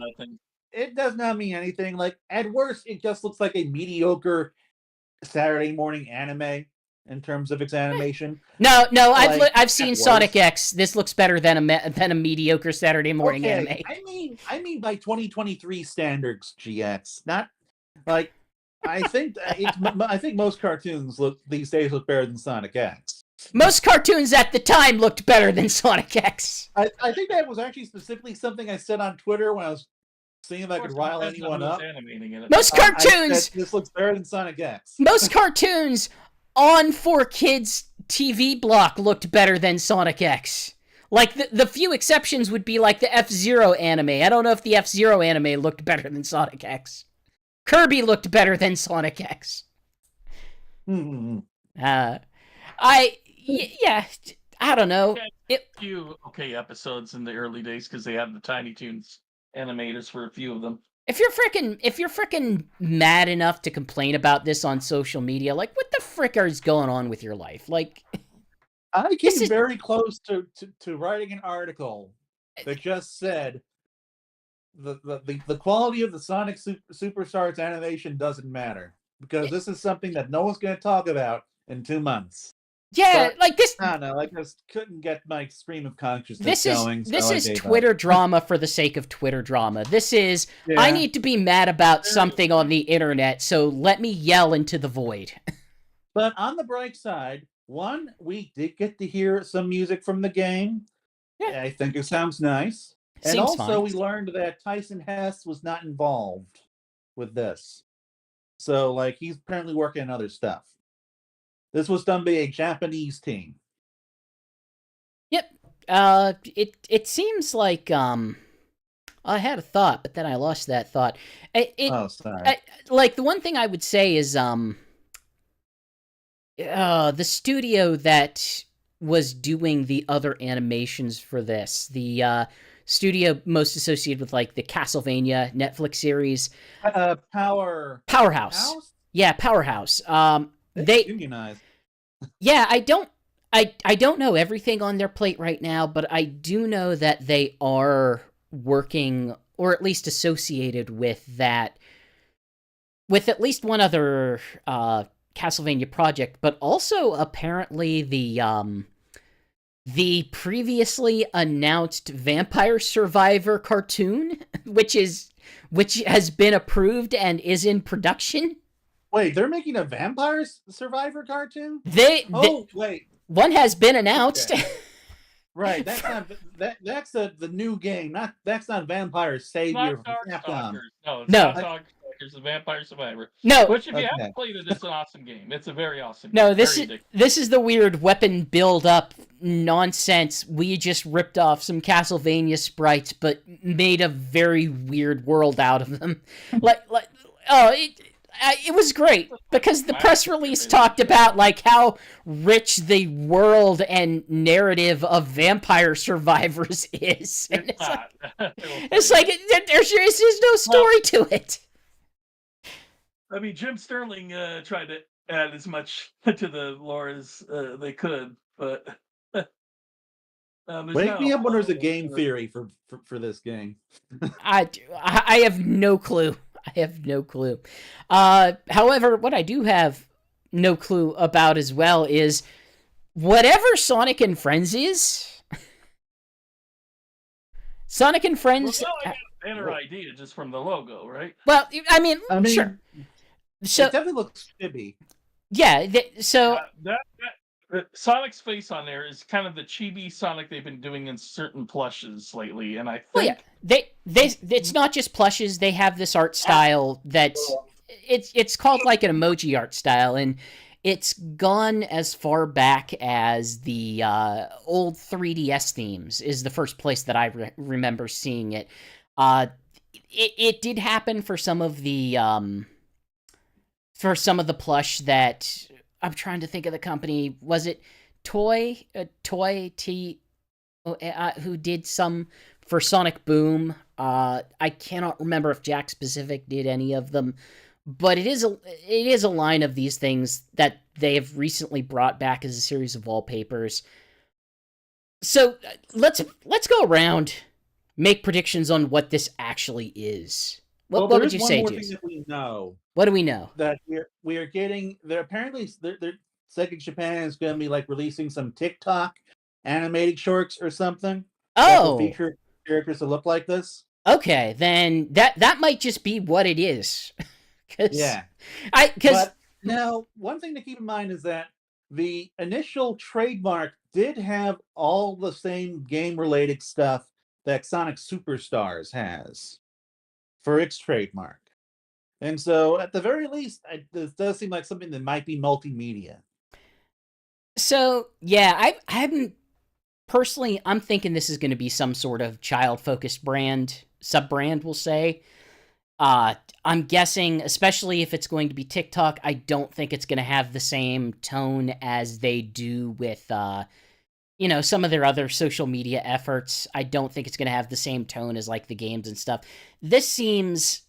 The way it's phrased and the art style that they're going for kind of feels like, hey, we got a bunch of new Sonic fans that are very young because of the movies. This is a way for us to do something with that or to get other, even younger fans. It seems like the thing that might have a mobile app associated, not something that's major, but something slight, something like, hey, here's stories of these characters, or access to the animations, or like very simple mini games. Here, what I'm like- thinking is, go on, Shigs. As I've mentioned before, I have a 3-year-old nephew who's obsessed with Sonic 2, the movies, in a million times, and he's a Sonic fan without ever playing the game. And I think this is probably what it's going to lean on, the current younger popularity with Sonic the What I'm Hedgehog. I think thinking, like GX is saying, it's probably going to have stuff that goes for the toddler to 10-year-old crowd. what I'm thinking we're gonna get is it's gonna be a multimedia series where we're gonna be getting like little web shorts, maybe like little TV shorts, and we're gonna get a mobile game for like kids, like that's very kid friendly. Maybe it'll get something for consoles too, but just something for small children that's accessible and friendly to them. And yeah, I think sub-brand, that's looking pretty likely at this point. We'll also get like branded merchandise and all that stuff. So I think that's what all this is going to lead to. This is not related to anything specific here, but I will put forth a piece of trivia that I am aware of, and it is that Sega does own about 7% of Sanrio stock. Ooh, Sonic Hello Kitty crossover. There's been many Sonic Hello Kitty crossovers. Like, they've made a bunch of merch, and they've had the crossovers in Sonic mobile games. Like, Sonic and Sega and Hello Kitty have crossed over several times. I don't know if it's that, but I felt like it's worth mentioning because it is such a Hello Kitty style of art. So, however, a style of art which is very not Hello Kitty is Sonic Spinball. So yeah, the Sega Forever released some box art of what was going to be a Sonic Spinball PC port, which I find it interesting that this was even in production. You figure the things that actually came out that we are aware of is they had the Sonic and Knuckles collection that contained the 3 games late at that point, and Sonic Spinball was a fairly popular game in the series. All considered, it seemed like something that would make, a certain amount of sense to port over to PC if you were doing so with like Sonic and Knuckles and the Saturn version of Sonic 3D Blast and Sonic R and stuff. Yeah, I mean that's the PC ports they were all doing at that time. Like I said, Sonic R, Sonic the Trilogy, and so it made sense that they were going to look at putting that one out as well. But looks like they just decided against it at the last minute. This was going to be released before all that stuff in 1995, and I do find this to be unfortunate because apparently there was a pretty good chance that it would have featured enhanced visuals and stuff, like some of the other Sega Technical Institute games that got PC ports. Okay, if they would have Saturnized it like 3D Blast was, then that'd be a shame that we didn't get it. Oh, probably I still enjoy Saturn 3D Blast, despite a lot of people's naysaying. I still enjoy the Saturn version of 3D Blast. I enjoy that. I enjoy that game. I probably would not have enjoyed a PC port of Spinball though, because Spinball's not very good. You don't like regulars. You don't like regular Spinball, so I don't know. But I would like to have seen the visuals. If they had fixed the physics a little bit, I think it would have been a much better game. Imagine it. Well, let me throw some new context onto that. That's the one that had the Sat-Am characters in it. Right. Yeah. So the only one. That would have been if that had updated visuals. They would either have to replace those characters or, be the latest game version of them to ever exist. Give them better sprites. Yes, that would have been so cool. Sally's even more pink now. I bet they would have corrected her color scheme. I don't know. However, that did not exist, nor did the leakers' views on why Sonic Mania 2 didn't happen. Yeah. So if we need any more proof to just not believe Zippo anymore. Here we are. No bad blood between Sega and Evening Star. They talked about it. They couldn't work things out in terms of they couldn't figure out how to move forward, and then they just went their separate ways on two separate projects very amicably. And now we're getting, instead of just a Sonic game, we're getting a Sonic game and Penny's Big Breakaway, which I think I would classify that as a win-win. Yeah, that's very true. Yeah, I mean, it's obvious that Superstars has a lot of Sonic Mania inspiration to it because that sold well, and everything leading up to it, Sonic Team, was able to kind of go back to their roots and check everything out. look, to be blunt about this, you can look at Sonic Origins and see exactly what their relationship is at this time, because they still put right up front, hey, this is a retro engine game, and the people that are associated with the retro engine are associated with these ports, and they had the other team whose name I forget at this time. Headcanon. They had Headcanon do the Sonic 3 and Knuckles port. So that should probably tell you, hey, this is the relationship that they still have. Now, admittedly, they've also said some stuff to suggest we're trying to move away from 2D stuff. And that's, for Whitehead wanted to move into 3D games. Yeah, for better or worse, I don't know if that's... I really still like sprite-based Sonic, and I am kind of disappointed that we're not going to get another sprite-based Sonic in the foreseeable future. But personally, I was rooting for a proper hand-drawn 2D Sonic, which they apparently did discuss, but of course they ended up going for 2.5D. I don't. Okay, well, so Evening Star did work with Sega to explore possible directions for classic Sonic after Mania. Mania 2 was never in development, but we actually agreed early on that we should try making something fresh, like hand-drawn 2D or 2.5D. So the plan, even at this stage, was a brand new visual direction, and they went with 2.5D because of the depth that it offered. Which, it's not like they aren't doing stuff with that, because we're seeing lots of things happening in the background these games, as well as jumping into the backgrounds for certain aspects of the level. I don't know. Ultimately, I wish we could have gotten a Sonic Mania 2 before we moved on to something like Superstars, but I think I'm in the minority there.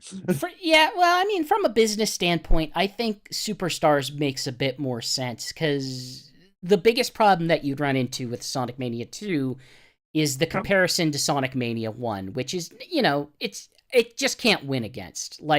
Sonic Mania 2 could be great, but the one thing it can't be is something with the impact that the original Sonic Mania had.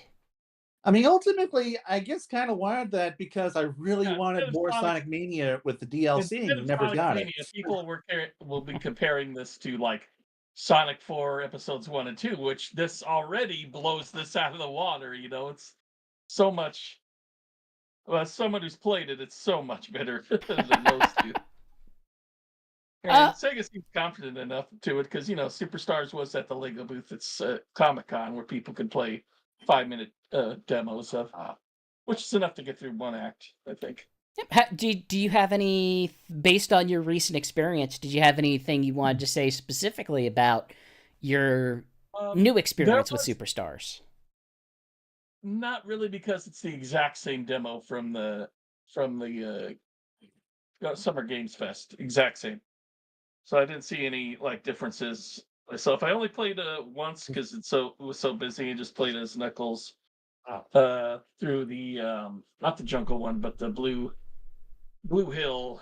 The next fall, Bridge Island. Blue Bridge zone. Just no. From now on, it's just called Blue Hill. It's just called Blue Blue Hill. Hill makes no sense because I mean, it's it's basically just Green Hill. green hill. Yep. That's why my brain Not that I'm instantly went complaining. to there. That's for the canon of Sonic Talk. It's now just Blue Hill. Your canon, it's Blue Hill. Right. So, Sonic Superstars had a fairly big blowout from Game Informer this week. I know I hadn't been able to catch all of the coverage, but SSF 1991 over on the site has kind of been trying to keep us abreast of what the actual stuff is. It looks like a lot. It looks like half the game. We saw 6. We now have like 6 levels. Wait, no, we have the first 7 zones. So we have Sky Temple, inspired by Sky Sanctuary. I know we have Golden Capital, which I just love that name. Man, did anyone actually have time to read through this? No, not really, but I did look at over some of the screenshots. Gold Capital looks like a sort of an ancient, like sort of a combination ancient city with casino elements and lava, and we also have and the sky level, lots of wind. Kind of reminds me of Windy Valley from Sonic Adventure, I suppose, albeit more abstract. Gotcha. But one detail that I know we got confirmed here is that we do have character-specific acts, which is something that we kind of got our first peek at that leaked development menu screenshot from last month, where like each character kind of has their own specific, their own exclusive acts. Let's see. So I thought it was just an exclusive skill. No. Characters get totally exclusive levels as well. So yeah, we also got a rundown of all the Emerald powers too. Like each character, like the 7th Emerald gives each character their own unique skill. Sonic can homing attack. Amy can throw hammers, and I don't remember the other 2 off the top of my head. That's a huge punch. Tails has a whirlwind tornado he can shoot out. But okay, but going back to the what other I was talking emeralds, about. like there's a pink emerald that can called Vision that'll give you hidden rings and hidden platforms, which can take you to hidden areas. So what I like a lot about this is it's stuff you get later in the game, and it makes you want to go back to the older levels and play through them and find all these secrets, which I think is really cool. Plus, it's funny. It adds a little bit of lore to the Chaos Emeralds because they've never been able to do this individually before. So now every emerald has a unique ability attached to it rather than just being a color. Which I think this is the first time a Sonic game has really done this since, I guess we can count Sonic 2006. I guess want to say Sonic Adventure 2 because who wanted to do that in Sonic 2006? But yeah, so like this is something that Sonic hasn't done in a while, and I do appreciate them actually making the emeralds useful for something beyond 100%ing the game and getting the true ending and supersonic and stuff. Now, as I was saying on exclusive stages, like one example given is Amy Rose receives an exclusive act in Lagoon City, and that's just played by her. And there's an interesting part where Amy actually gets to escort Trip to safety. And Trip, by the way, is apparently a lizard character. She doesn't look like one. But yeah, I know. It looks like a raccoon to me, but apparently it's a lizard. Well, all we've seen is her tail, and that's it. Or she would like to be known as a lizard. I don't know. I mean, I guess bearded dragons kind of have thick, spiky tails, don't they? But it'll be like Metroid, where the faster you get through the game, the more you'll be able to see of what she looks like under the armor when you finish it. Nah. I yeah, I know I'm making a Metroid reference here, but But Um, yeah, it looks like they have a lot of coverage. I would recommend, hey, going over to sonicstadium.org. We have a very long written write up from SSF 1991, just going over all the updates. Obviously, can't go into detail about all of them right now, but I'm really enjoying how the level settings that they're picking because they're very non-traditional. Like Golden Capital, there's never been a Sonic stage that looks like this before. that It's incredibly unique, and I think it just looks great visually. Like you know, so like there's an area that I guess takes place in kind of this golden city part of it in the outdoors, and then you go inside. There's like all this lava and machinery and stuff, and yeah, it all still looks very smooth, like it's with all built by its own distinct civilization. And I know I made a comparison to Windy Valley, but but Sky Lagoon, like really gorgeous, unique looking sky level. Like again, like this doesn't just look like Green Hill in the sky, look, man, like I don't know. Lost World did. As someone who likes Lost World, I don't think I necessarily agree with that take. I think Lost World has a visual style that isn't just Green Hill in the sky. I think No, I think Lost World as a whole has a nice visual style, but when it comes to that specific level, I think it's probably one of the more like I guess generic Sonic looking. Like I still looks nice, but this looks more distinct. I'll say about them having in their own acts is that's not the first time that's happened. You know what you call it? Sonic Mania had an exclusive Knuckles act in the Yeah, Western area. and Sonic 3 and Knuckles had exclusive Knuckles stuff too. Yep. We're gonna go ahead and jump over to give the floor to Shigs and catch up on a little bit of San Diego Comic Con.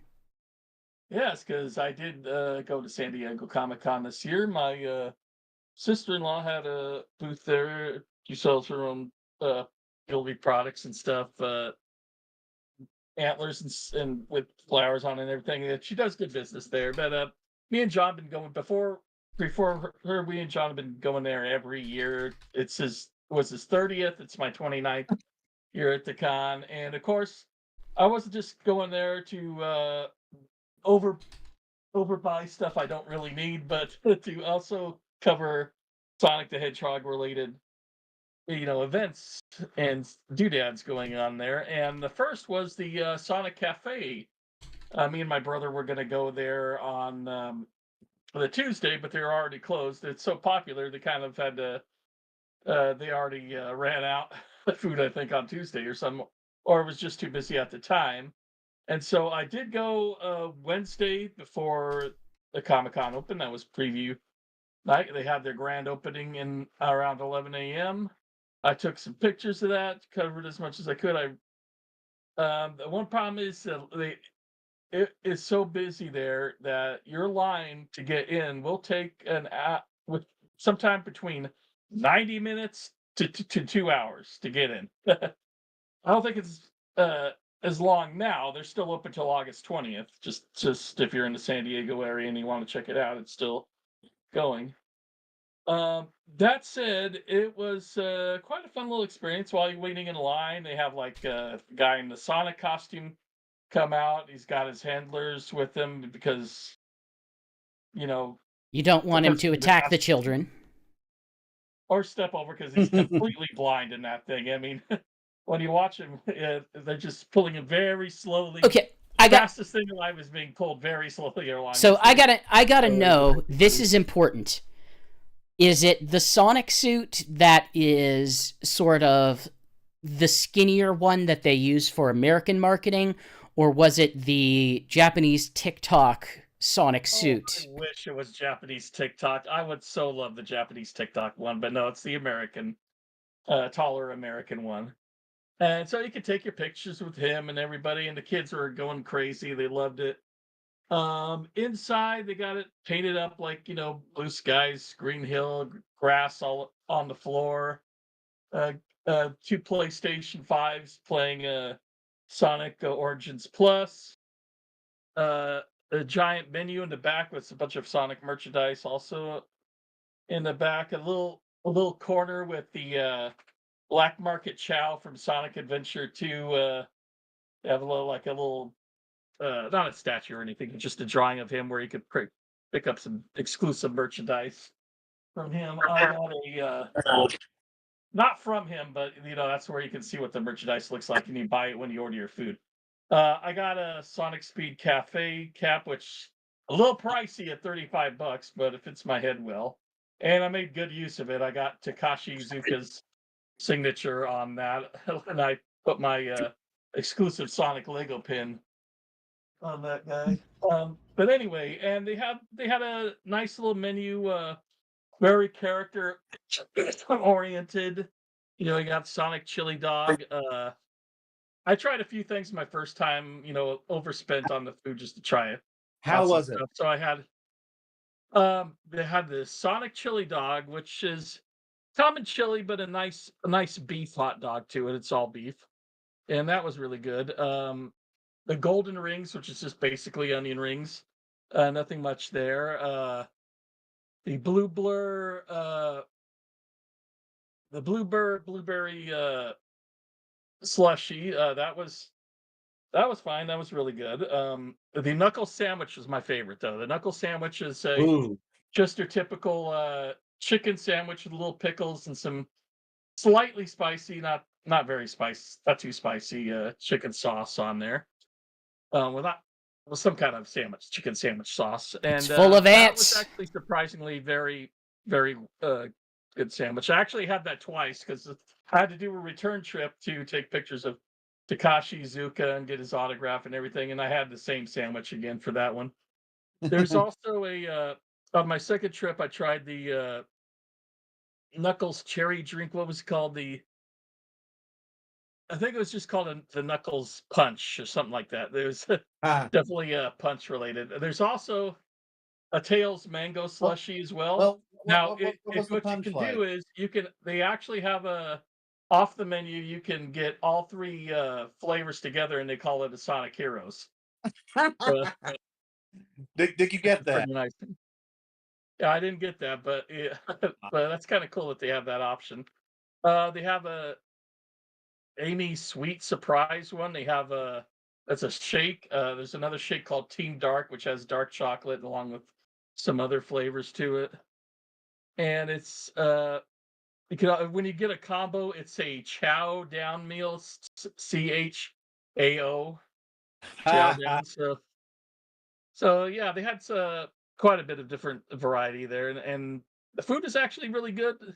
But if you're That's just going right. there for a food, it's not going to be worth the wait because that's a 90 minute to 2 hour wait. Of course, Whoa, like I it said, wasn't that now long. it's probably a lot less. Probably a lot less. Oh wait, is it still open?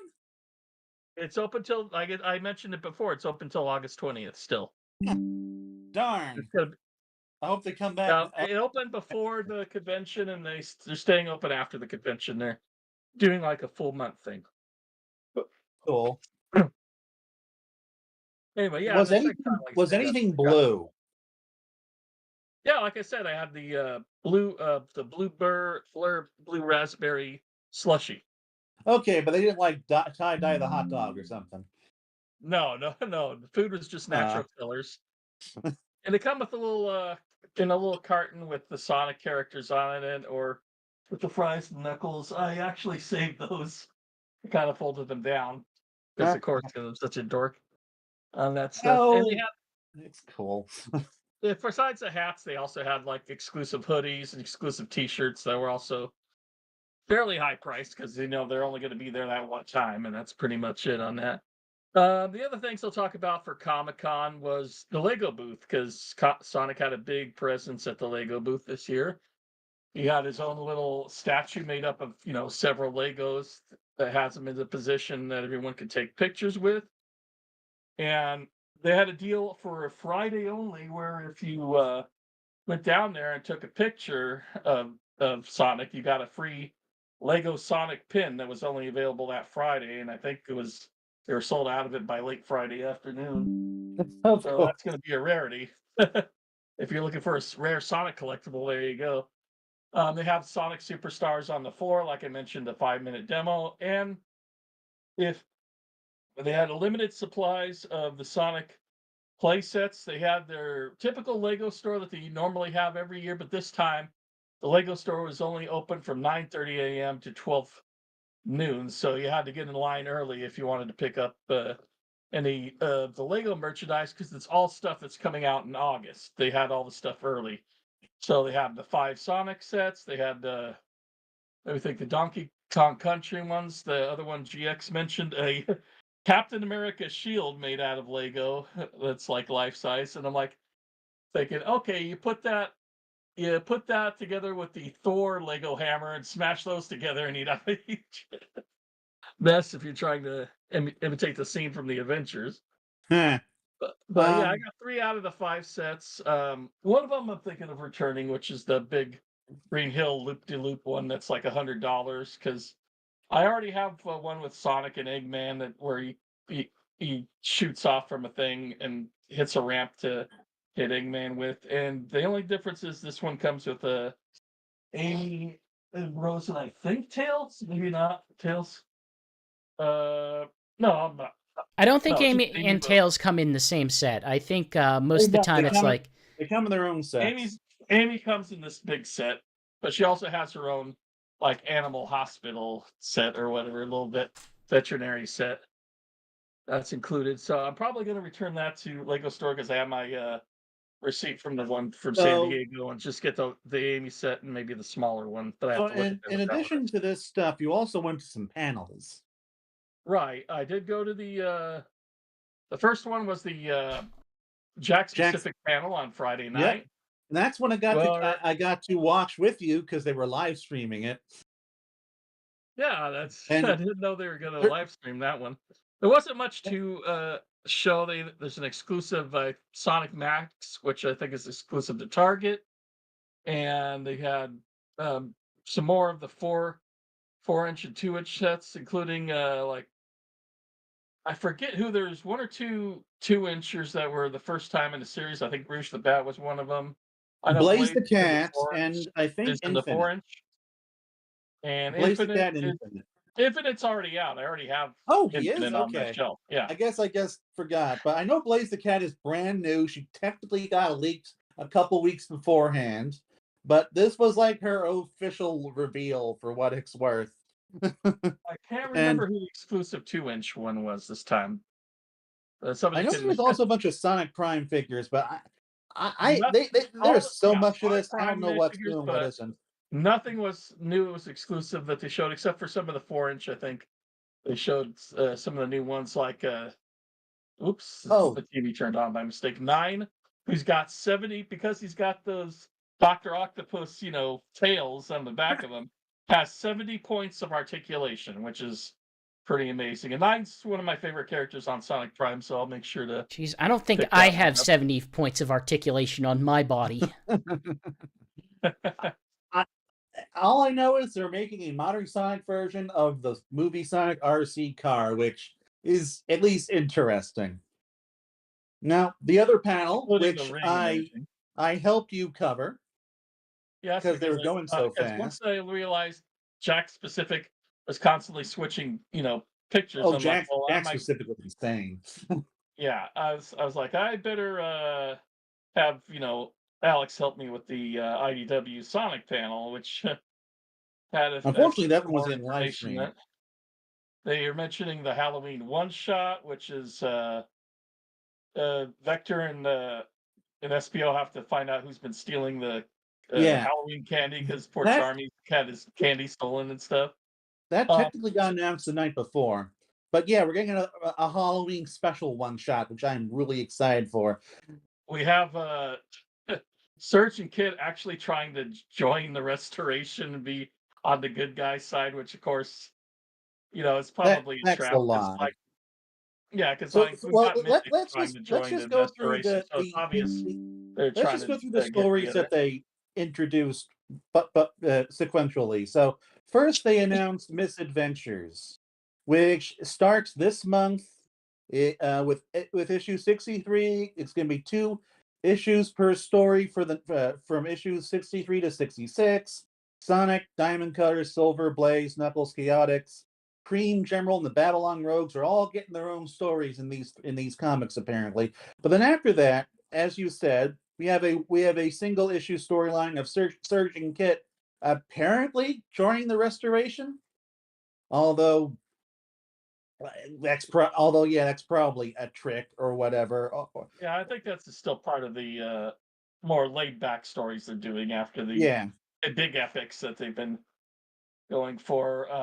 What was the other one? There was a brief. Unfortunately, I didn't get it. I didn't get a chance to snap a picture because I was sending you stuff on Discord. But Yeah. they also are going to have a 30th anniversary one. Looks like one shots of Knuckles and Fang comics, or Knuckles and Fang together. I'm not sure. My expectation is that Knuckles is going to be the focus and Fang is going to be the bad guy, just like Metal Sonic and Amy's book. But yeah, Knuckles one shot. I think that's probably what they're going to do. I don't know if Fang's big enough to have his own book right now, even if it's a one shot. But I'm just like a big Knuckles fan, obviously, and this was predicted. But regardless, I'm always a huge fan of more classic books and just a classic Knuckles book. It's just going to be so cool.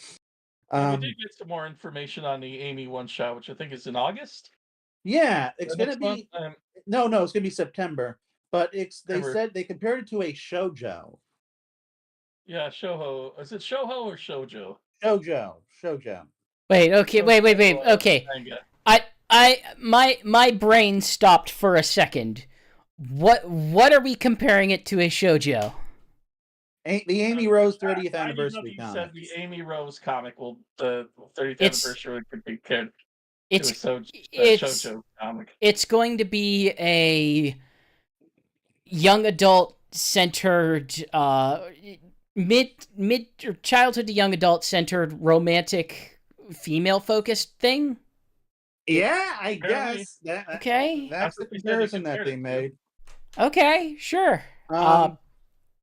And finally, the final issue that we got confirmed was The Protector, which is Sonic number 68 coming in December. Sonic and Tails explore mysterious caverns. So yeah. So the Sonic comics gonna be lots of smaller stories, and the and in addition to that, we're also getting lots of one shots. Unfortunately, I guess we're not getting a mini series this year. One shots in August, which is just nuts. Yeah, 2 one shots in August, 1 in September, 1 in October. I'm guessing that's in lieu of a mini series. Yeah, for the troubles IDW is having, Sonic does not look like to be one of them. They're still. One of the most successful comics. Yeah. So, go on. I was gonna say that's about it for my Comic-Con stuff as far as Sonic the Hedgehog. The only exclusive Sonic toy I saw there was a metallic Sonic Gujitsu in one booth that was only available there. And it had like 16-bit Sonic from the very end of Sonic 1, pointing at the screen. And I didn't get it because it was like $40, and the normal Gujitsu is just like $13, $14. And I don't believe it was any larger than the normal size. I might be wrong on that. Well, in addition to that, we also got confirmation of a Super Shadow Funko Pop. Ah, yeah, I heard about that. We don't care about Funko Pops on Sonic Talk. We only talk about them to annoy GX. They're going to go out of business. They're dumping Funko Pops into landfills now. I heard their staff's going down by like 13% or something like that. It's what always happens when these weird collector bubbles burst. And that's what's happening right now. The Funko bubble has popped. Once you get rid of the bubble, all these things are like ugly plastic toys that don't do anything. So Alex, we were discussing this, there's something I feel like I need to bring up. Is it me being extremely mad that you had the gall to compare the Lego Sonic sets to Funko Pops? No, but I was right there. No, so. you friggin' not, because here's the thing. Lego isn't frickin' throwing a bunch of Legos into landfills. You get Legos, you take them apart, and then you can make something new and different, or you sell them Yeah, on. Nobody wants to buy fucking the Pops in the same aesthetics way. of Lego minifigs and Funko Pops. I know that Legos have a use beyond being boring collectibles. Legos have a utilitarian design. They exist so that they can be engineered to function in the world that they exist in.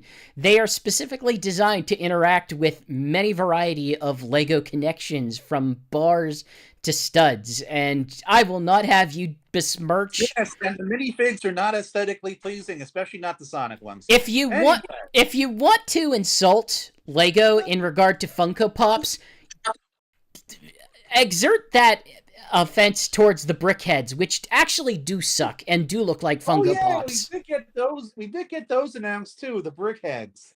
Frickin' brickheads. I did some research on those. And those have been rumored in the Lego community for months. Which I call the Rob Lim Sonic and Tails. Toys coming out. Frickin' brickheads. Anyway, sorry. Anyway, while we were on Sonic Talk, we got our first leaked photos of the Sonic movie. We did. That is the thing that happened. So I want to discuss them very, very briefly, in that we have Sonic, Knuckles, and Tails going camping in the Canadian wilderness. Wait, what's this about now? Okay, Shigs, to repeat, we got leaked photos from Sonic 3's production, and we have Sonic, Tails, and Knuckles in the Canadian wilderness, apparently going camping. Would be my guess. Like standees, like the other. Yep, there they are. Standees. Yeah. Donnie posted these in the news forum while we were talking, and I just noticed them right when you started talking about Comic-Con. But okay, gotta bring this up. So, so I guess Sonic. I guess they're going camping with the Wachowskis in the third movie, and that's gonna be part of the plot. And Shadow is going to have the thickest British accent you've ever heard. Ooh, maybe Shadow crashes their camping trip. Christ. So yeah, I guess look forward to that in next year, something like that.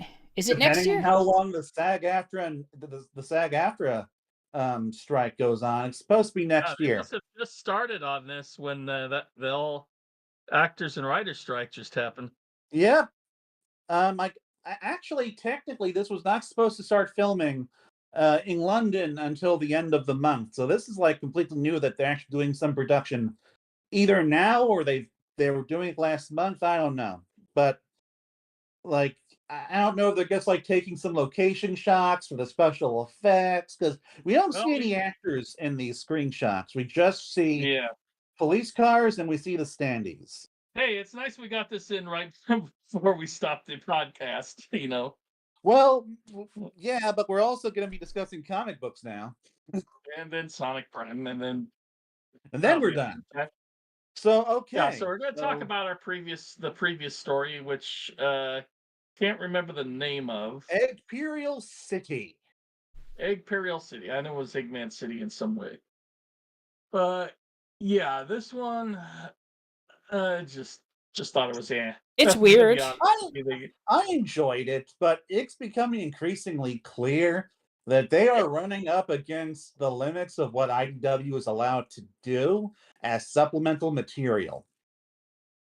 I think what we're kind of seeing here is one of the things that Archie, the way that it sort of situated itself in the late days was it would have a larger overarching arc, and then it would have smaller arcs within that. And that's kind of what we saw leading up to the end of it, where the larger overarching arc was the events of Sonic Unleashed, and within that, it would have different sub-stories that sort of worked within that basic framework.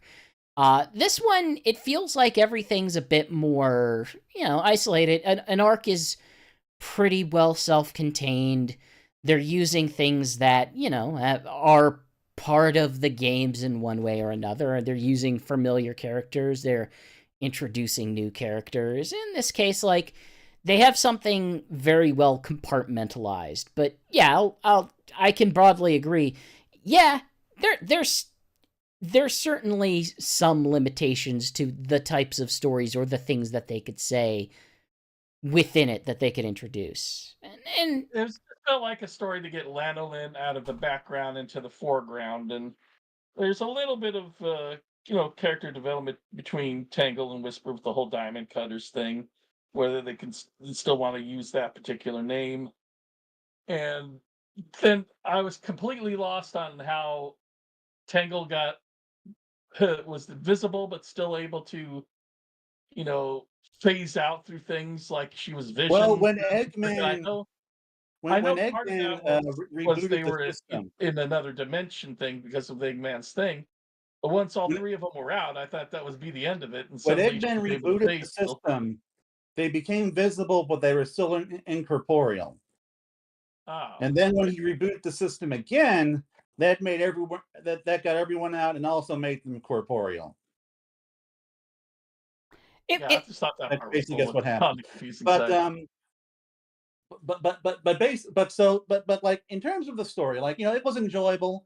I really enjoyed the Diamond Cutters in this. Of course, the original characters are typically the best part of these comics because they are allowed to kind of be characters more so than everyone else. And I admit, like, this probably had one of the better Shadow moments that we've had in these comics, because like it feels like the writers are slowly kind of figuring out what they're allowed to do with him in these books.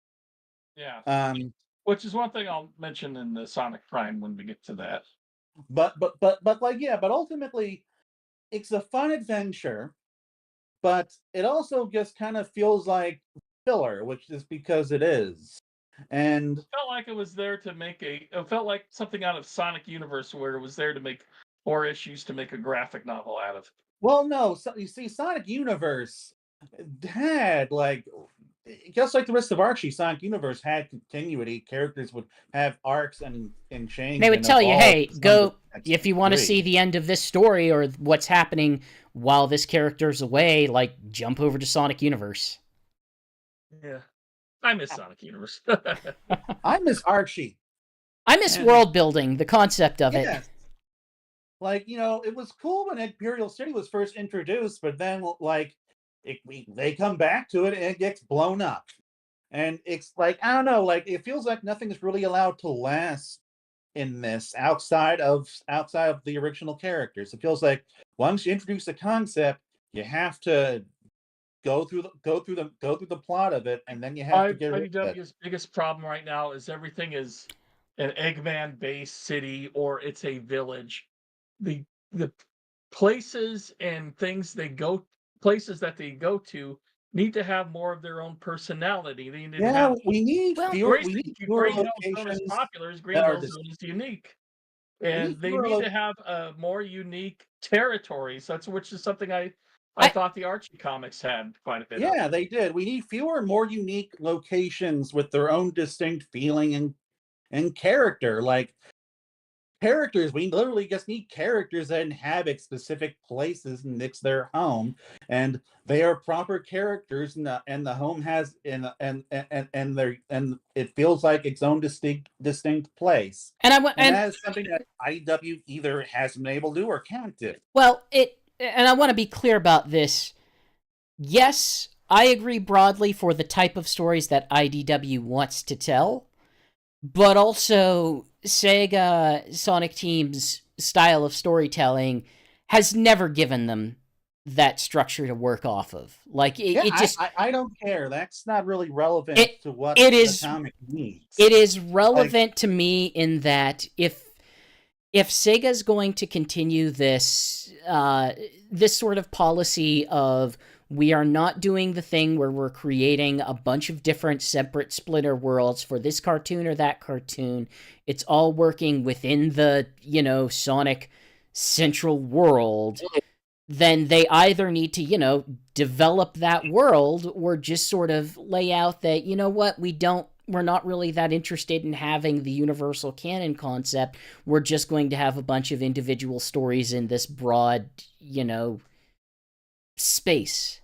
I think you could very easily fit distinct, unique locations within the comics without stepping on the toes of anything in the games. Well, so far as I'm concerned, the games can be as shallow as they want to be in terms of their world building. It shouldn't even really affect the comics, even when they share the continuity. Just don't go to the comic locations in your games. Problem solved. or conversely, have I ideally, my thought process is go to places that probably wouldn't be revisited in games but were in past games. Like Scrapnik Island is a really cool IDW location. But it's also yeah, that's that's fair, cuz Scrapnik Island, it has an identity, it has some sort of core link to something that you would care about in the games. It's something that I could sort of envision, but this city, the fact that we blew it up at the end kind of does say, it doesn't, that this is not going to be a relevant place. We're not going to ever go back to it. We can't ever think of what's going to happen to this. But even if they don't tell another Scrapnik Island story, it is something that you would possibly go back and think about. But Scrapnik Island is a place, is a location they can very easily revisit and develop, though. And I would love more locations like that in the comics. And more importantly, I'd also like for them to just kind of this needs to be something they do just for the games period. As I understand, they may be even be in the process of doing it, but they need to just kind of figure out what world is this? What locations, what places, what broad places do we have here? Sure. I mean, let's be real. You and I have been beating this drum since the beginning of this podcast. So the idea that hey, if you want us to take the mythology of Sonic seriously, it has to have a meaningful mythology. Right. You look at One Piece, every single island is unique and has its own, personality and identity, and it fits and it fits within a larger world in a way that makes sense. They could still inject something new into it, make it believable, but it would still feel like it connects to the larger universe of that place. Because Sonic's still trying to compile 1,000 different concepts of 1,000 different directions that they've tried to take the series over the past 30 years. And we are talking about a universe where we have this old European town existing in the same universe as futuristic cities full of flying cars. I would even be happy with returning to, locations from the games like Chunan or Station Square. I can go simpler than that and just let's remember, Sonic was different depending on what region you were in.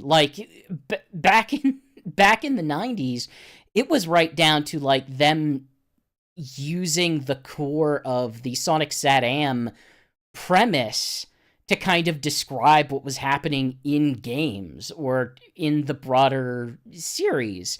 And that was not true in Europe. They were doing something different. And that was not true in Japan. They were doing something different. And it kind of feels like Sonic has slowly sort of, shed some aspects and become an amalgamation of others. And we haven't found this unifying thing. They're poking at ideas of yes, we are going to acknowledge this thing happened through the use of their various social media projects and ways that they've handled things in Sonic Frontiers.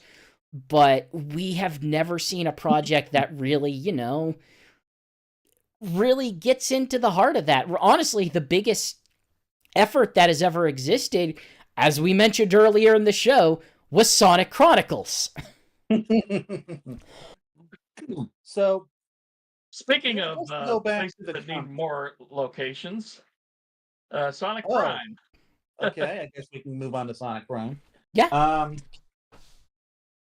So Yeah, my original thought was I enjoyed the season 2 more than season 1, but I have since the more I thought about it, the more I have changed my mind on it. And the reason for that is it feels like it's being written by two different people. One person who's just moving the plot along, uh, but doing it into a way that the Netflix formula where you have to be continued, episode by episode for so many things. And I have a real problem with that in that, like, episodes 2 and 3 just kind of circled around each other.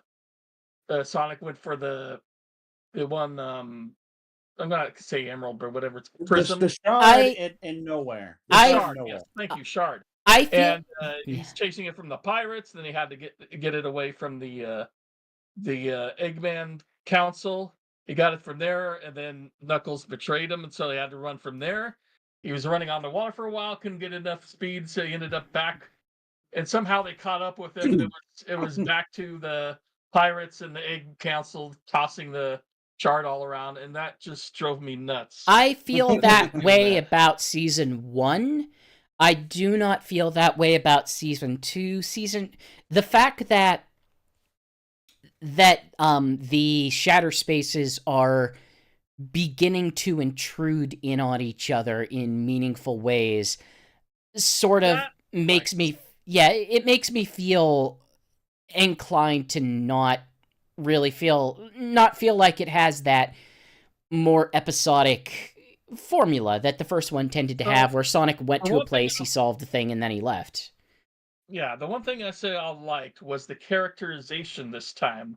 I felt was a lot better, with the exception of Knuckles the Dread, who's just keep going, be beauty, Well, because like he's Golem there for a sec. But I thought Shadow was probably one of the best written Shadows we've ever had. Yeah, Shadow. I love for sure. that his edge his like edge or darkness doesn't feel like artificial now. It's just that he's edgy because he's sick of the way Sonic handles things. That's why he doesn't care for Sonic, is that he's immature and doesn't follow things through properly. He's got a damn good reason for not liking Sonic that much. And I love the interaction between Rusty Rose and the pirate Amy becoming besties over the last few episodes. I thought that was really cute. It's interesting. More about the fact that they're basically the same person, which Nine noticed right away, and that I love the ending of that, where he finally portrayed Sonic, because he knows, hey, you're just seeing me as Tails and not, but I'm Nine, I'm my own person, so I'm just gonna do this on my own, So that part I really enjoyed as well. Nine's still my favorite character throughout this series. He's still the best thing, and I'm enjoying the Chaos Council. I like the way they interact with each other. They're basically, somebody put it good on Twitter that it's Eggman's personalities and mental train of thought split into 5 different people. Honestly, yeah. His baby side, and his Dr. Deep is basically his flair for the dramatic. As the older man is the way he kind of plots things out. And I like the way that when they're not fighting and they come together and discuss things, that they're actually much more powerful than Eggman normally is by himself. And I still love that the baby's the most dangerous of the 5 of them. But yeah, I love the characters. I think the plot needed a little more oomph to it. It needed not to be so circling around itself too much.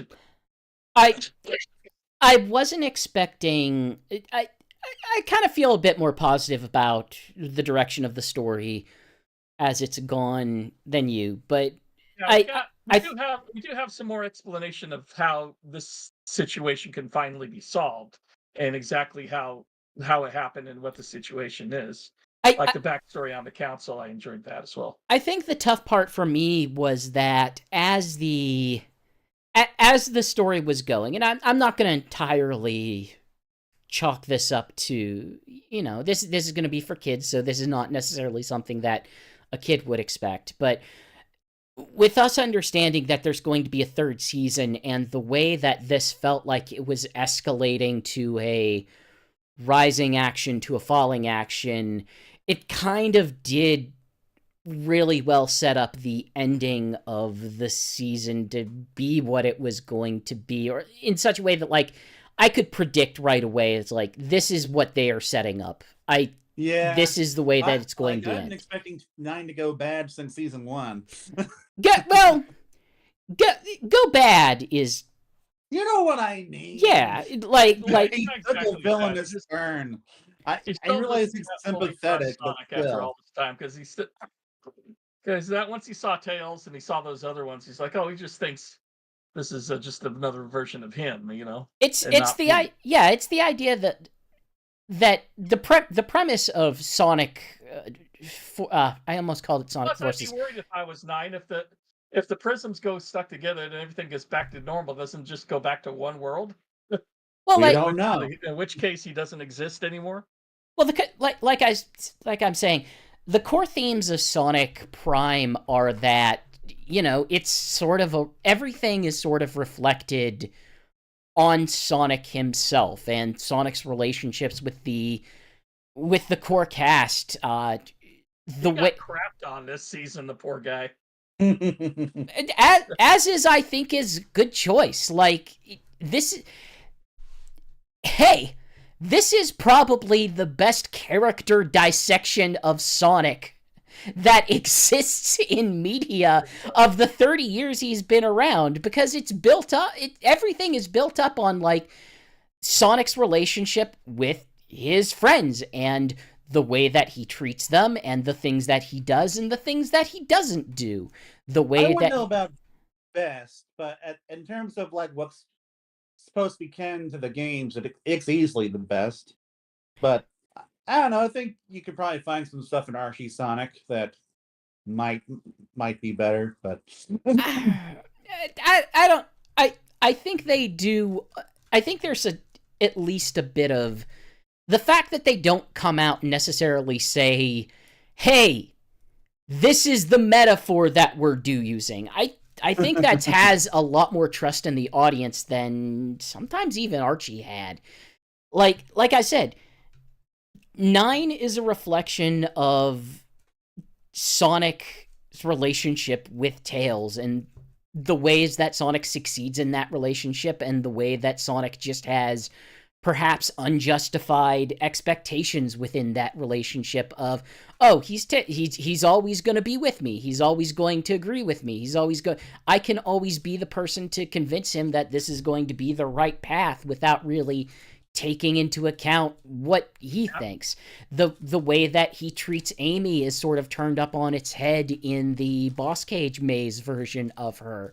The way that he has a relationship with Knuckles is sort of put through various funhouse mirrors between the New York City version and Knuckles the Dread. Like Knuckles the Dread isn't inherently, a complex character, but you do get a sense of like the various ways that he does reflect Standard Knuckles. Standard Knuckles is very much about, I need to protect what's mine. I need to protect the thing that I need to protect. Versus, well, I've got to be a friend. There's some conflicting aspects of that, and I'm not going to sit here and act like, oh, this is high art version of Sonic. But I am going to say, like, I think this is a good for the medium that it's working in, and sort of the isolated story that it exists as. I think it's a good look at the Sonic cast, and especially Sonic's place within that cast. I think the introduction of Chaos Sonic and the idea that Chaos Sonic was great. He's basically parodying Jaleel White Sonic onto him. No, it's just bad mouthing Sonic all the way. He's a better Metal Sonic almost than Sonic, because he's got Sonic's overconfidence and personality traits. The worst parts of his personality traits. Like, in my That's mind, just Sonic. great. In my mind, for the type of archetype that they're going for with Sonic being a shonen-ass shonen hero, I think Sonic probably should be annoying to people around him. I think Sonic should be a bit of a dumbass at times. Like, yeah, like that is something that I really enjoyed about Sonic Saddam Sonic, is that, you know, he Yeah. is pretty thick. He does get into fights It's with Sally, you know. Like, it's why the that's relationship with Sally works, is because they are good foils to each other. yeah, and like he has a very strong personality, and that's definitely something I can say about Prime Sonic. Like Sonic Prime, my issues are just that the locations are limited and the worlds feel underdeveloped. And the models But get recycled a bit too often. If we They, go by yeah, the... two of them, very literally. Yeah. Two of but them in are very but literally it's underdeveloped. but its strengths are in its action and in its characters and writing, which is surprising. Like, look, Men of Yeah, Action, they action can has do always really been good really good. work. And yeah, and the characterization is fantastic. But like the last time Man of Action did really good work was when they were working with Dwayne McDuffie. And I certainly wouldn't compare this to the best of what Dwayne McDuffie did for them. Definitely not. But it's still pretty good for a lot of the reasons why that you described. Like going back to Shadow, this is a great Shadow because But, he kind of comes off This more is my as like favorite Sonic Shadow, to be So- honest. scolding old. yeah, Yes? I'm sorry to bring it back to what I was comparing with before in my thesis. This is a great Shadow because it's a Shadow that is in relation to Sonic rather than a Shadow that just sort of has to exist. Yeah, he's basically like Sonic scolding. He's basically like Sonic's scolding older brother. You know, like it feels like he has like a genuine, actual relationship with Sonic, not that he's just like annoyed to be there. And he has his own clear motivations and his own clear heroicness to him, which you don't really get much of in IDW. Like in IDW and Sonic, I don't know why Shadow's there. Like I don't know what his motivation is. Here it's like he pretty clearly cares about the world, about the people in it, and that's shown subtly in the acting, like literally just the acting of the animated model, the voice acting, and of course the writing. Like it all comes together to make a Shadow that has had the most character that he's had in decades, like outside of Archie anyway. Like since Archie is what I said in my reviews, the best character, the best Shadow since Archie, and it's still a very different Shadow, but like one that like feels like he cares, which is so nice. I'll tell And you what, hasn't been that many, hilarious moments, but I think the funniest moment is still in episode 2. Is Biggs is shooting at Sonic while he's running across the water with the laser, and he says he feels kind of conflicted about it, and then suddenly Froggy jumps on his shoulder, grabs the laser gun, and starts kicking the trigger. And yeah, that was good Sonic. funny. I laughed Like, so hard at that scene. That was like, just great. I Seeing will this say this about bloodthirsty Froggy. I will say this about the humor. It's not laugh out loud very often. It's serviceable for the No. most part. It's comic book But funny. it's rarely terrible, which is good. That's important. It's rarely ever terrible. It's generally pretty solid with a few occasionally really good laughs, and that's all I really need. You're telling me at some point there was a Sonic cartoon that had some amount of humor associated with it that wasn't funny? Like I'm just freaking laughing hysterically at the sarcastic comments of Boko and Deco. Aren't you? Yes, yes. Sonic X was a very funny cartoon, especially the 4Kids version. Loads of superb humor in that. Or if you watch the Japanese version, it's basically all fourth wall jokes, poking fun at its own anime. I will say this about the Japanese version. I saw some clips from the cruise ship episode. It was funny. Fair enough. It was funny. um But like, yeah, so Sonic Prime definitely setting itself up to be amongst the top tier of Sonic shows. But ultimately, I really do wish that this was like more. I wish that this was more based in the game world than whatever it's doing right now, if only Yeah, I'm because sick of hearing that it's game canon. It should not be game canon. Well, This Sonic is fairly it's different. game canon. It's game canon. I will fight you with that. It's game So, canon. okay. This Sonic feels differently from the Sonic that we Yes. have in the games and even in IDW. I 100% agree with Jason Sure, on this sure. one. It's not. Sega wants this to be canon because they just want to have the concept of canon and continue it. This, we can sort of say like, oh, it's canon with the games. What does canon with the games mean? Like, It doesn't mean anything because the games don't have anything consistent about them, which is why this can be canon. Like Yeah. Sonic's characterization in the games is not consistent. uh, So you know what? I'll take this as part of the Sure. game canon. sure, but also it's like I don't know how to interpret that because you're kind of saying in the premise this does not matter, so let it just be. You know what? Sure, fine. If it doesn't matter, then why not?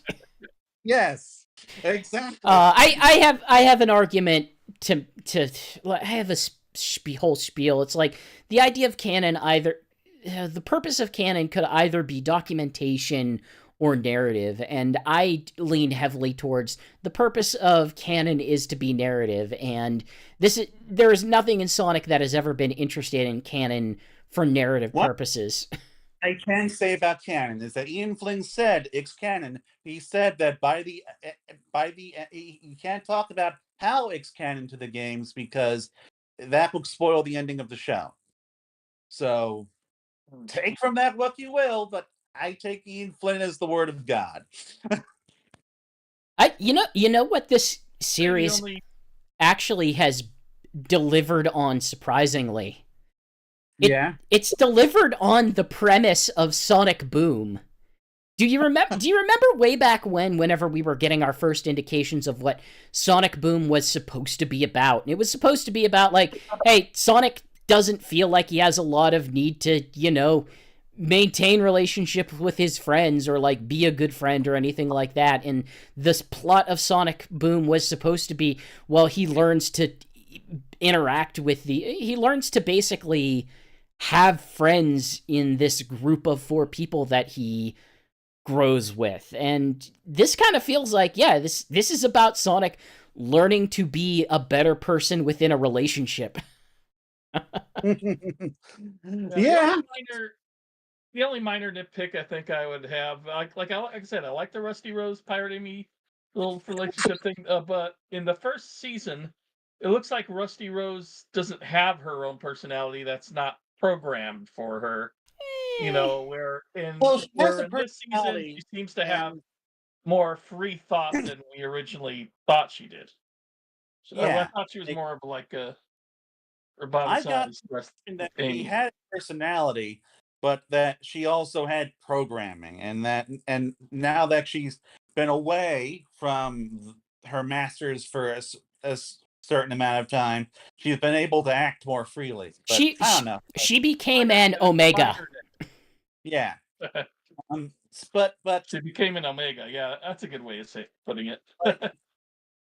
But I guess the quality of this really makes me think, wouldn't this be so cool if this just took place in a universe where you could like go to a bunch of different Sonic game locations, involve a bunch of different Sonic characters beyond this core cast of 4 or whatever, 5, and have actual action Sonic Boom problem. You can only do so many locations because Sonic Boom does seem to have to be rendered. I think that as a first step, this is fairly good. I would not be surprised if after this is over, Sega and Netflix, who apparently this is doing very well for, and Wildbrain would maybe, I don't know, be interested in doing another Sonic project at some point in the future. Obviously, basically just give us a second season of this that takes place in Sonic's world and has more Sonic characters, and I will take it. Second season, Or Part 2, as they're calling season 2. or just not make another Sonic Prime, make some other Sonic project that is not called Sonic Prime. Like I wouldn't be against just having another series that is different than this, that is about different things, and Yeah. yeah. That also works. But I just feel like Sonic Prime is a generic enough name; they can just keep it. But so yeah, like, but ultimately, still really fun show. I'm really looking forward to seeing how this ends, especially with the twist with Nine, because of course, as Shig said, he's a bad guy now. Or Did not you say know he was a bad guy. I said he just kind of wants to do his own thing. He He still doesn't trust Sonic 100%. he's an adversary in the show now. We'll say that. But Well, I'm yeah, wondering, like, that's how fine. do you guys think this will end? hmm. There's kind of Status quo. yeah, it's not gonna it's gonna end with like the ending is going to be Sonic within this universe kind of, being a better person to the people that he hangs out with. But I think largely, if I'm looking at a season 3, the two paths I can kind of either see this going is Nine sort of building his own version of an empire or his own bizarre version of a world, and Sonic and the other universe versions attempting to kind of get to him and make him change his mind or defeat him in some meaningful way. Ooh, does Sonic have to team up with Dr. Eggman again? Or I think the other option is that, hey, the Egg Council finds a way to take advantage of that and sort of get to Nine in a I've different got sort of to way. imagine that the Egg Council will probably be involved with Nine in some fashion. Well, it's a weird thing because, like I said, the way that this season was structured very much had the like end of series moment, which to me, I'll be real, I'm glad it's not the end of the series because it was a very stupid fight and I don't much care for it. You mean the giant Eggman hologram thing? Yeah, recycling giant Eggman model for reasons ? And then have fake supersonic with Yeah, do rift they know energy. that there are 5 versions of this guy? you know? Well, I'm sure it's an excuse to not have another like the Chaos Emeralds aren't involved in this storyline, so you cannot have supersonic. But you have I they enjoyed have a different version Prism of that Sonic. instead, because magic stones. You can't have a Sonic story without magic stones being involved in Yep. some way. I did not care about Prism Sonic. I cared about Paradox Sonic. whatever you call it. I don't care. I enjoyed the moment when he was just charged and was leaving after images that he was then interacting with in again. I like the idea that Sonic is a dumbass and he was acting in dumbass. Sonic's arguing with himself and Shadows is braggadocious with himself. That was kind of funny. Yeah. But yeah, like I do hope that they have a little more budget for like the proper final fight, because it was weird just seeing Dr. Eggman Kaiju firing blazer breath or whatever. But I'd be lying if I didn't say I didn't say I didn't really enjoy the Prism Sonic, the Paradox Sonic action all the same. I just So thought, it just seems so. The giant Eggman just seems so bad. Like I was ready for it to be like, okay, they're gonna have designed like a big robot thing that he's gonna get to fight that is going to look like an Eggman robot, like in the same way that the Death Egg robot is an Eggman-looking robot. And then I was just like, wait, why is it just giant egg? Why do these people know what Eggman looks like? These people aren't they are Eggman, but they have never encountered the Eggman. Why does this robot look like the Eggman? But I do hope, my big disappointment with this season is that Shadow was not more heavily involved. Well, he sure was a heck of a lot more involved than he was in the first season. I mean, The fact that he can't but go between worlds, but he's stuck in that, limbo space area. At what least I he had something to do. what I I was really hoping for was a proper Sonic and Shadow adventure. Like for these two episodes, Sonic and Shadow going between these worlds, trying to get the shards or whatever. But Shadow just got left behind after the first episode and didn't become relevant again until the final one. And I will how's that? argue that it gave the other individual versions of the Shatterspace characters a little bit more time to grow. Sure. I don't think that they grew massively, but I do think that, between Rusty Rose, Knuckles the Dread, who I think, I think is a bit more needs a little bit more credit than, well, he just wants the thing. Like, he's finding ways to justify getting the thing. He is becoming a scheming character and a character who will, cooperate if circumstances in his favor. But He's you know, gone. I kind of worry that, like, if Shadow was in it throughout, then Shadow would just suck all the oxygen out of the room. Since we didn't get him in these 8 episodes, I really hope that he has a bigger presence in the final 8 episodes. I hope that they just pull off the Band-Aid and just let him interact with everyone else finally, and let him just be in the show. So, yeah, I think that's going to wrap up this episode of Sonic Talk. Thank you, everyone who stuck around to listen. And, hey, you can find everything that we write over on sonicstadium.org. Again, got the fancy new website. Go in and register and join us in the conversation. I got nothing to share. I haven't been writing for the site for the past week while I, slowly become a garbage person as I lack the resources to maintain my own life. So Jason, hey, you got some good write-ups, you got some good stuff over on the site from your trip? Well, we got all of our news from my news from the trip, that's for sure. I mean, I'm pretty much become the man on the street for the site for the last 2 months. Don't have any articles of my own per se right now, but I mean, I've helped provide the news more than I've been able to write anything.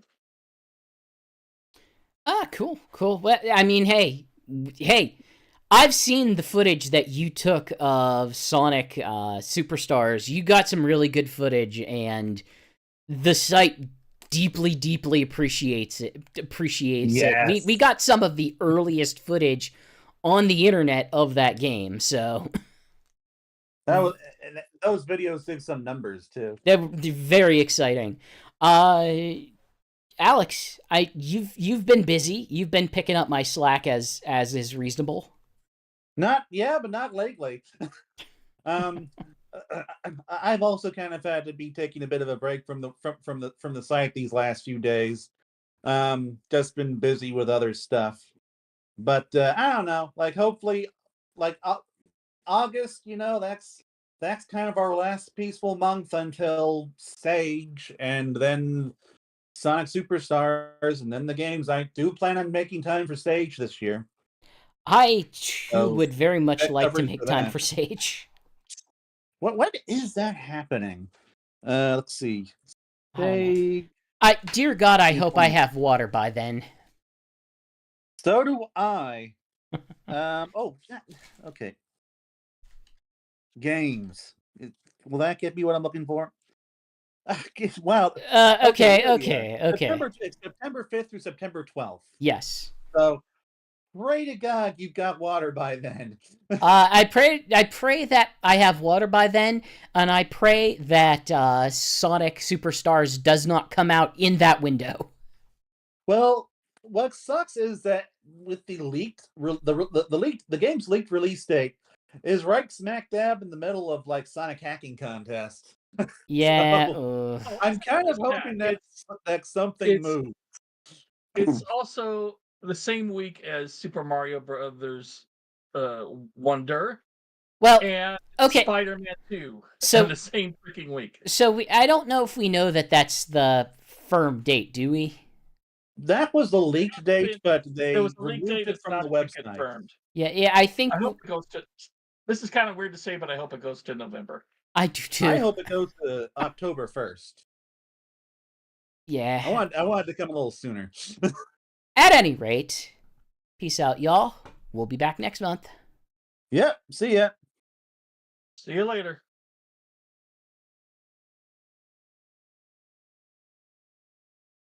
Okay, record.